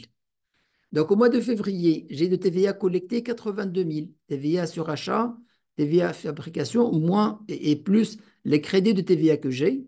Et donc, un cumul, j'ai maintenant TVA dû négatif, c'est-à-dire report de TVA de 57 000. Je vais le reporter pour le mois suivant. D'accord? Vous voyez, ça a été reporté. Là, on l'a reporté. Et aussi là, ça a été reporté au mois suivant. Et ainsi de suite, jusqu'à ce que nous avons 86 000 au mois d'avril. Au mois d'avril, j'ai 286 000 de TVA collectée et de TVA qui est déductible, de TVA déductible et un crédit de TVA.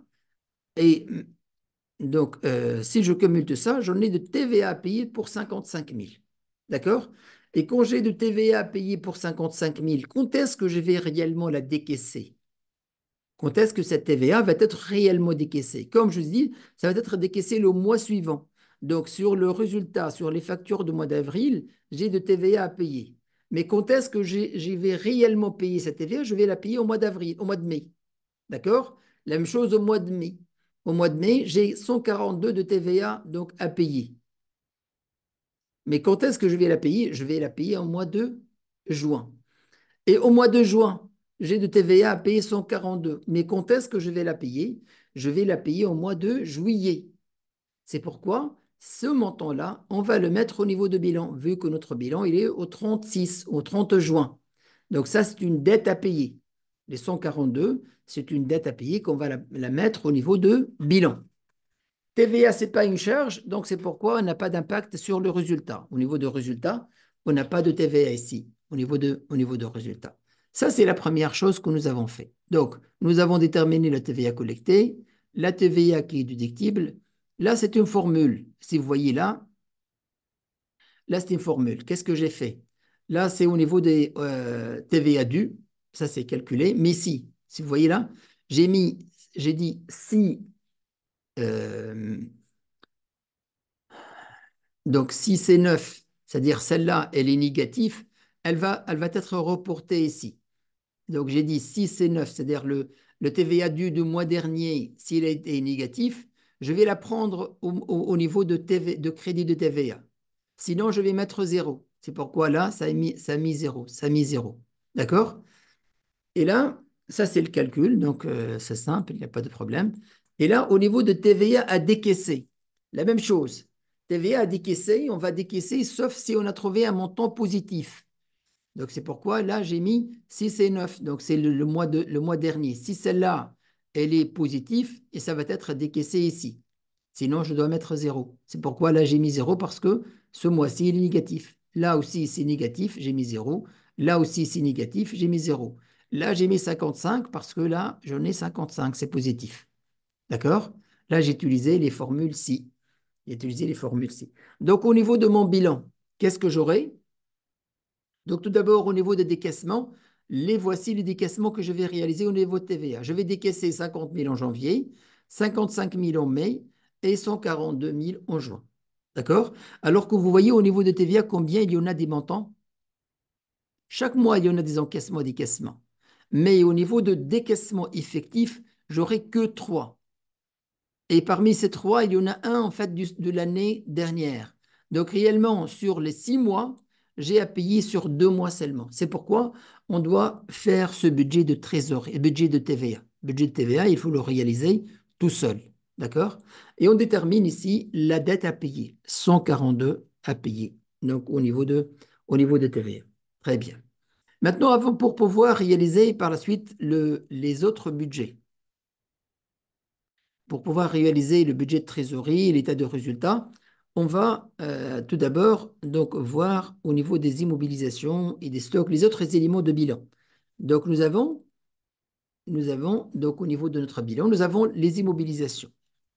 Les immobilisations, est-ce qu'il y a eu des encaissements, des décaissements? Donc ça a été pour 1 100 000, donc le mois dernier. Maintenant au niveau de bilan, qu'est-ce qu'on va faire?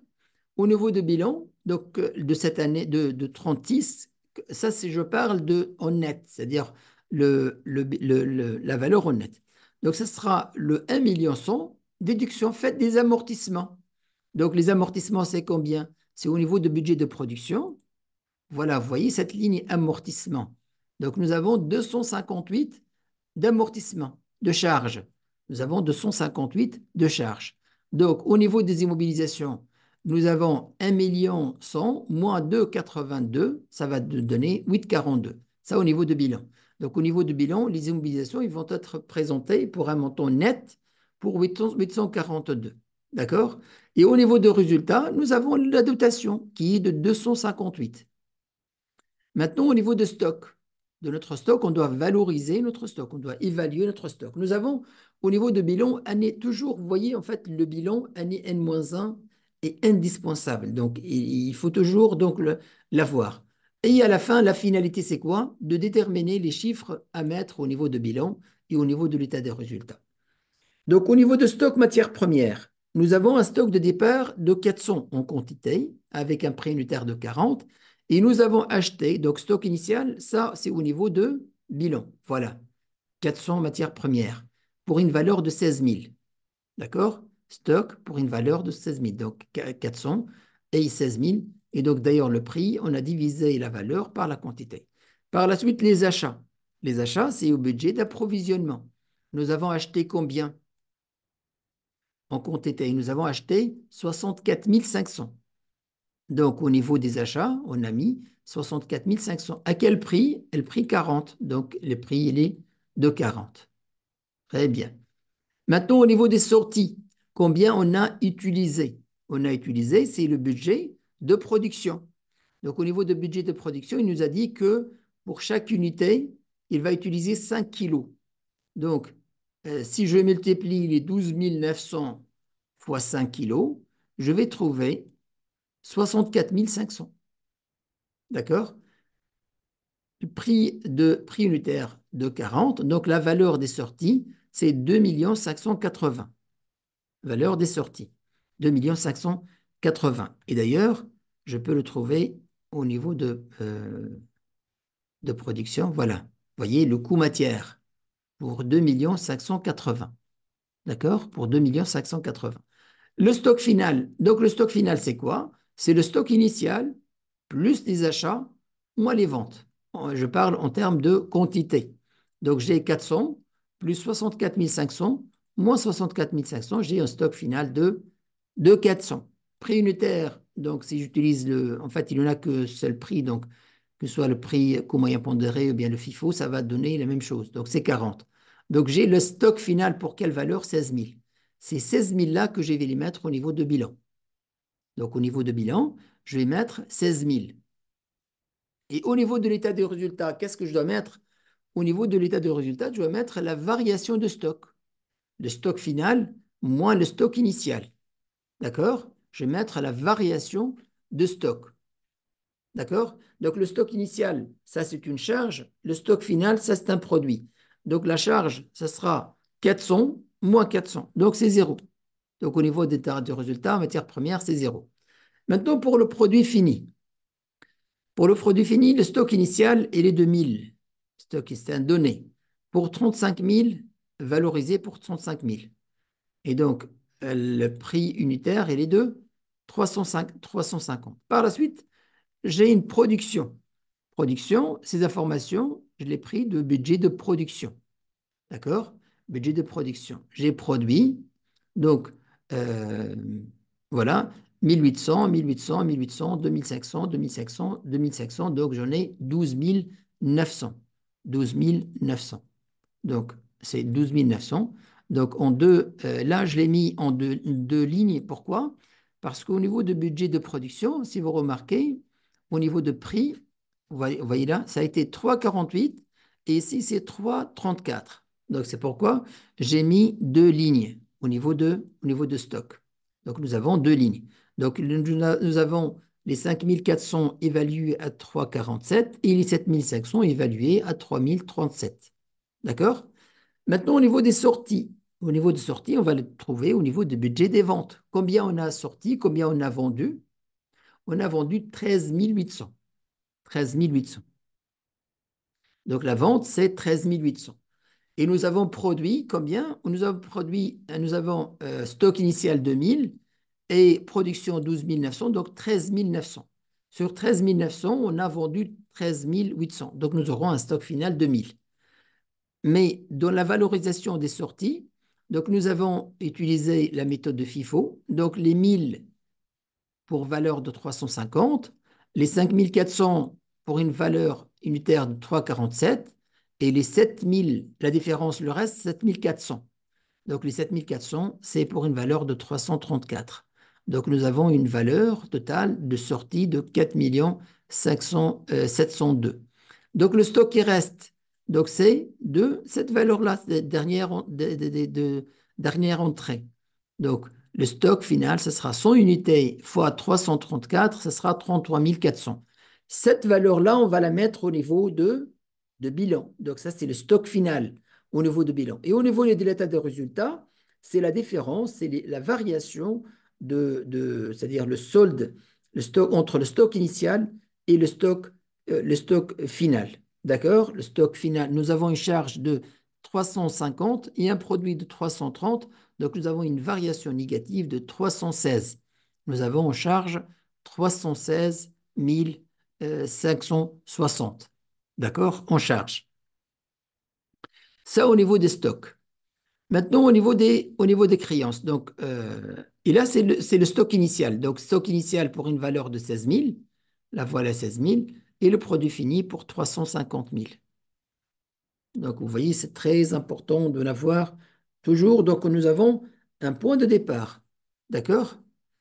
Très bien. Maintenant, au niveau des autres créances. Les autres créances, donc au niveau de bilan, nous avons, voilà, autres créances, 60 000, mais il nous dit que les autres créances est prévu courant juillet, donc vont être décaissées courant juillet. Donc les autres créances vont être payées après le mois de juin. Donc nous avons bilan d'ouverture pour 60 000, ça sera aussi à le bilan de l'année N pour 60 000, la même chose. Donc ça va rien ne va changer au niveau des autres créances. Maintenant, au niveau de l'emprunt.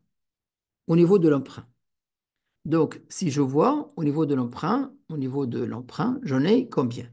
J'en ai emprunt pour 380 000 et j'en ai une charge à payer pour 20 000 qui est des intérêts corus. Des intérêts corus. En fait, l'emprunt, donc il nous dit l'emprunt est remboursé en annuité constante, 80 000. Ça, d'une part. Et j'ai une autre information. L'emprunt.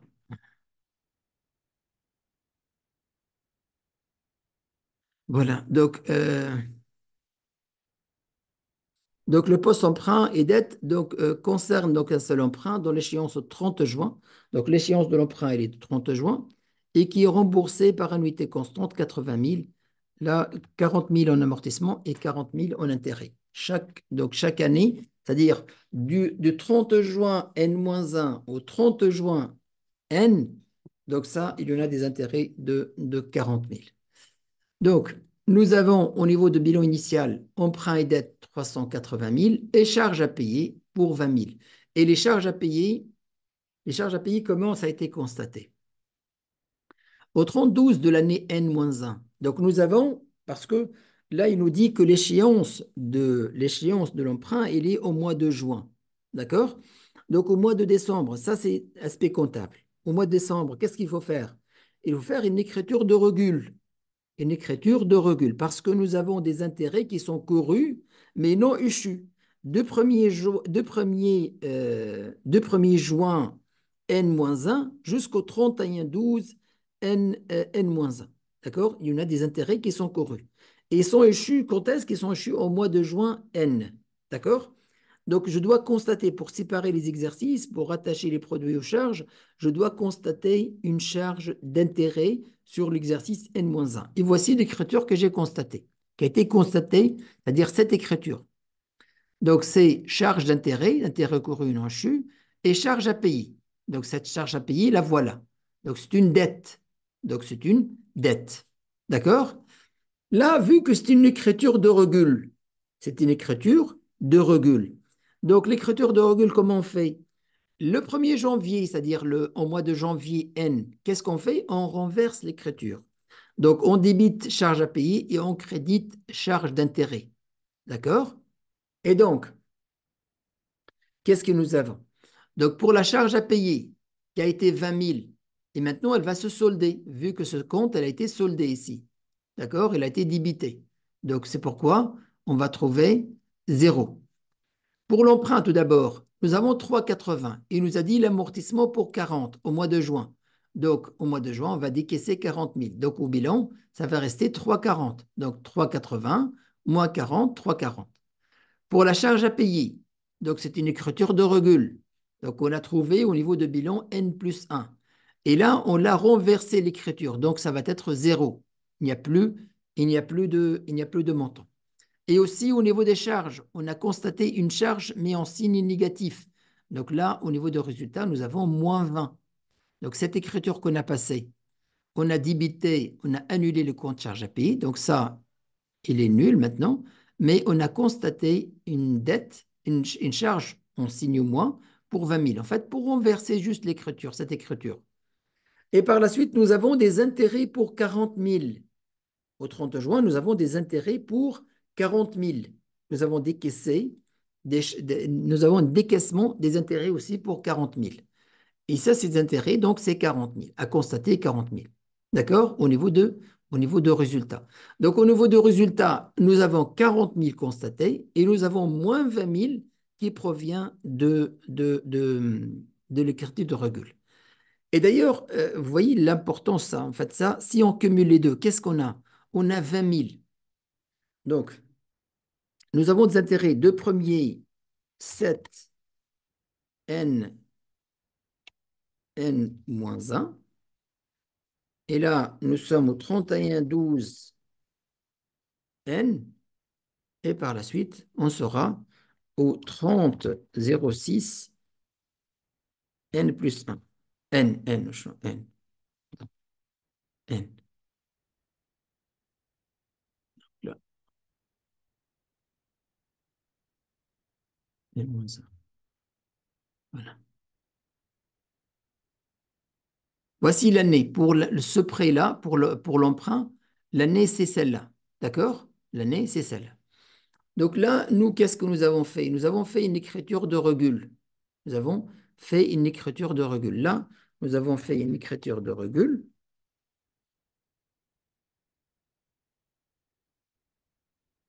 Et là, nous avons constaté la charge. Charge intérêt.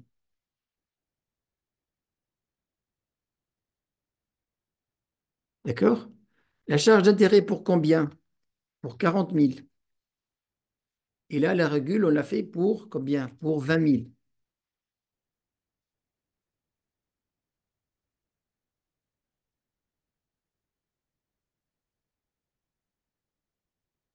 D'accord? Là, donc au niveau de bilan, c'est pourquoi on trouve les 20 000 ici. Mais là, au niveau de l'exercice, ça, donc ça, c'est l'exercice n-1 et ça, c'est l'exercice n. Au cours de cet exercice, on a fait aussi une écriture de régule. Pour combien? Pour moins 20. Pour moins 20.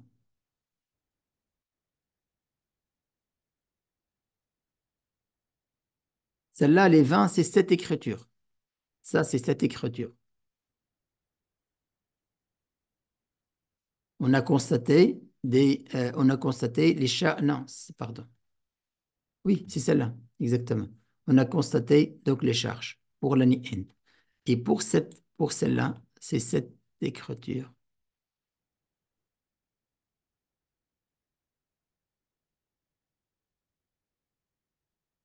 D'accord? Et donc, au niveau des charges, combien l'exercice il va supporter? Il va supporter moins 20 plus 40. Donc, ça va être 20 seulement. D'accord? Et 20, c'est très logique parce que donc, donc N-1, il a supporté 20. Et ça, plus ça fait combien? Ça fait 20 000 aussi. Donc, les 40 000 d'intérêt, ils étaient partagés sur les deux exercices. Sur la partie le 1er 7 au 31-12 et la deuxième de 1er janvier au 36. D'accord? Donc, ces 40 000 d'intérêt, ils étaient supportés. Avec cette écriture de régule, on a réparti les 40 000 sur les deux périodes. D'accord? Très bien. Maintenant, qu'est-ce qu'il nous reste? Il nous reste l'impôt sur les sociétés. Donc, au niveau de bilan, il nous dit la dette fiscale et sociale, nous avons 50 pour 50 000 de TVA payés. Ça, c'est bon, on l'a mis au niveau de budget de TVA. Et celle-là, donc, il en a 125 000 impôts sur le bénéfice. 125 000 d'impôts sur le bénéfice. Et nous avons ici deux acomptes provisionnels, deux acomptes à payer. Donc, un acompte à payer au mois de mars et un acompte à payer au mois de juin. Et donc, au niveau de l'impôt et taxes, on va mettre le décaissement, quand est-ce qu'il va se faire.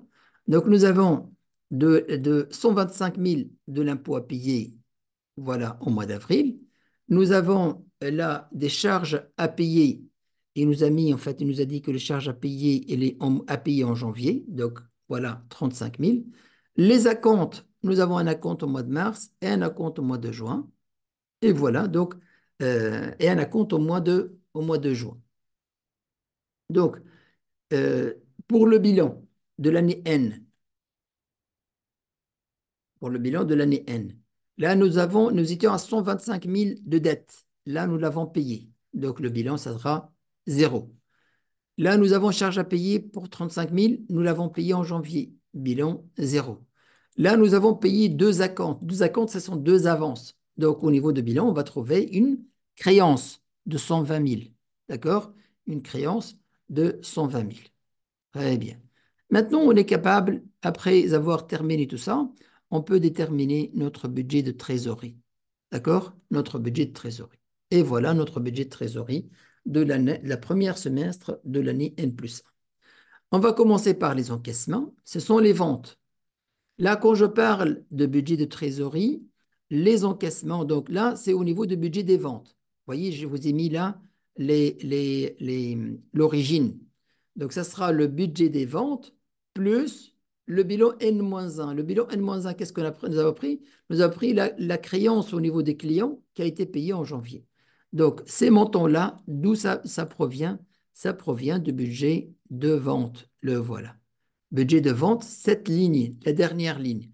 On va prendre maintenant cette dernière ligne, la ligne d'encaissement et de décaissement. D'accord? Donc, budget vente, on a pris ces montants directement. On a pris ces montants. Donc, au niveau de l'état de budget de trésorerie, on a juste pris des données. D'accord? Par exemple, là, achat de matières premières, c'est le budget d'approvisionnement, 92. Donc, budget approvisionnement. La dernière ligne, les voilà, 92, 309, 435, et ainsi de suite. D'accord? Donc, je vous ai mis, il s'agit de budget d'approvisionnement, plus le bilan N-1. Pourquoi bilan N-1? Parce que nous avons là un montant initial. Ça, voilà, le 185 000. D'accord? Donc, nous avons le total, cette ligne-là. Très bien. Maintenant, pour les frais variables et fixes de fabrication, c'est le budget de production. Donc, nous avons ce budget de production et nous avons pris cette dernière ligne. Toujours, on va prendre que cette dernière ligne. 260, 260, 260. Donc, 260. Les autres charges, c'est le budget autres charges. Donc, budget autres charges. Voilà, budget autre charge. C'est la dernière ligne. 40 000, 80, 80, 80, 132, et ainsi de suite. D'accord? Donc, c'est la même chose. Maintenant, impôt sur les sociétés, on va la prendre de feuilles qui s'appelle impôt. La voilà. D'accord? Qu'est-ce qu'on va décaisser? 35 000 en janvier, en mars, 50 000, et ainsi de suite. Donc, voilà, 35 000, 50 000, 125 000. Impôt, emprunt et intérêt, donc sur l'emprunt. Donc nous avons à payer combien? Nous avons payé, ça j'ai oublié de mettre le total. Donc,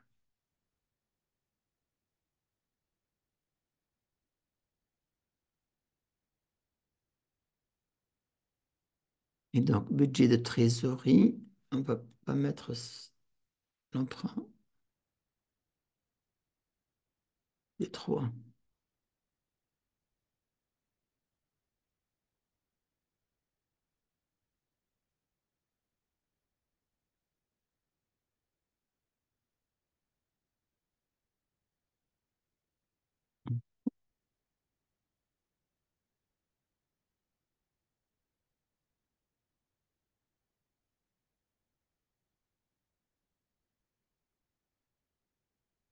Six, six,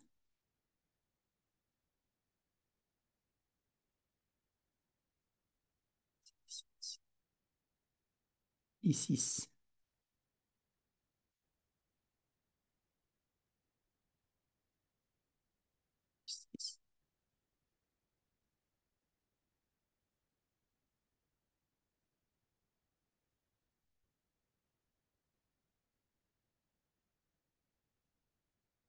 Très bien.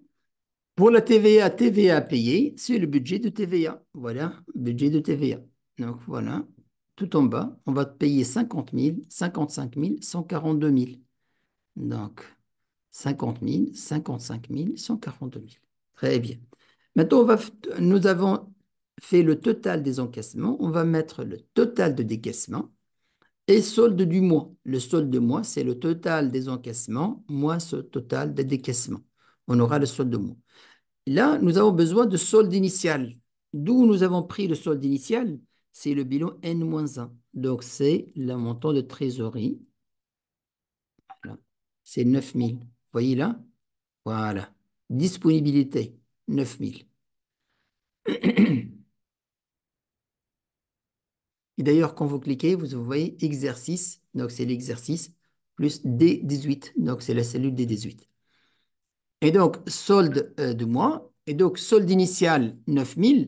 Donc, solde final, ça sera 78 000 plus 9 000, ça sera 87 000. Et ce solde final de mois de janvier, ça sera le solde de départ de mois de février.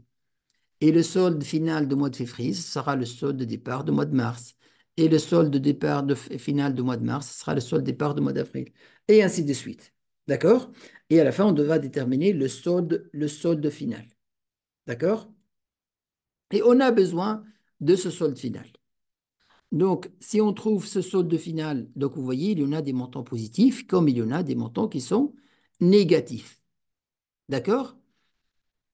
Donc, pour les montants négatifs, donc comment il faut faire? Donc, c'est ça déjà, donc l'objectif de budget de trésorerie, c'est de prévenir de n'avoir de n'avoir des impasses au niveau de trésorerie. de n'avoir des impasses au niveau de trésorerie. Nous avons des montants que nous avons besoin, des montants, c'est-à-dire ce mois-ci, nous avons besoin de 80 000, le mois d'après, nous avons besoin de 400 000, et le mois d'après, nous avons besoin de 295 000, et le mois de mai, on va en avoir un excédent de trésorerie de 390. Au mois de juin, nous avons un excédent de 755 000. Très bien. Donc là, on va le voir tout à l'heure donc avec l'impasse de trésorerie. Qu'est-ce qu'il faut faire en cas d'impasse de trésorerie? Donc, il y a l'équilibrage de budget de trésorerie. Le budget de trésorerie doit être équilibré. Donc, on doit ni avoir des montants, parce que si j'en ai au mois de juin ou bien au mois de mai, d'ailleurs, du mois de mai jusqu'au mois de juin. Donc, il y en a au moins 400 000 de trésorerie dans nos caisses. Et donc là, c'est aussi, en fait, il ne faut pas les laisser, il faut les investir, il faut les placer. Donc, il faut trouver une solution. Donc, on doit laisser au niveau de trésorerie que le nécessaire. Au niveau de budget de trésorerie, au niveau de disponibilité en trésorerie, on doit les laisser que le nécessaire et on doit donc donc on doit investir. Donc, on va voir les deux possibilités, le cas de budget positif, de flux solde final positif et le solde final négatif. Qu'est-ce qu'il faut faire? D'accord? Donc, je pense qu'on ne va pas avancer. Ben, là, je vous ai préparé l'état de résultat prévisionnel. Ça, on va le voir la prochaine fois. Aussi, le bilan prévisionnel, on va le voir donc la prochaine fois. Je vous ai préparé donc un peu de texte sur l'équilibrage et aussi sur l'impasse en cas de trésorerie. Donc, en cas d'impasse au niveau de trésorerie, qu'est-ce qu'il faut faire? En fait, là, on distingue de l'impasse passagère ou saisonnière et de l'impasse durable et structurelle. Donc, parce que les solutions, ils vont différer. Donc, ce n'est pas les mêmes solutions qu'on doit les adopter tout de suite. D'accord? Donc, et en fonction de type de l'impasse, donc, on a une politique, on a une stratégie donc à adapter ou bien des techniques à appliquer pour dépasser cette impasse-là. Donc, on va s'arrêter là au niveau de budget de trésorerie. La prochaine fois, on va continuer. Donc, la prochaine fois, qu'est-ce qu'on va faire? Donc, on va voir l'état de résultat prévisionnel, on va voir le bilan prévisionnel, on va voir les impasses de trésorerie et aussi l'excédent de trésorerie, qu'est-ce qu'il faut faire? Et on va voir donc tout ce qui est suivi du budget de trésorerie, tout ce qui est budget de suivi du budget de trésorerie, et les autres budgets. Donc tout ce qui est suivi du budget, on va le voir donc la prochaine fois, c'est-à-dire tout ce qui est analyse des écarts et ainsi de suite.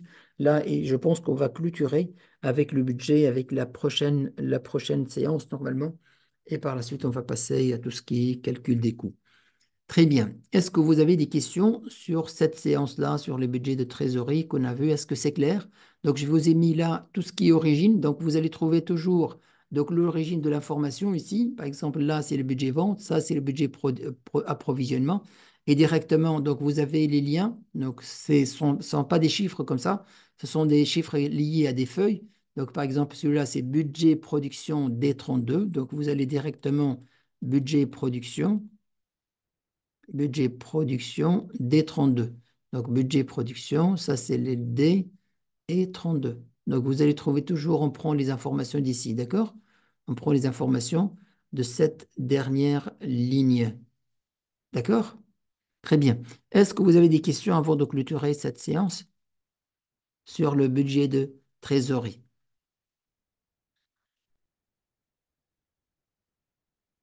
Y a-t-il des questions?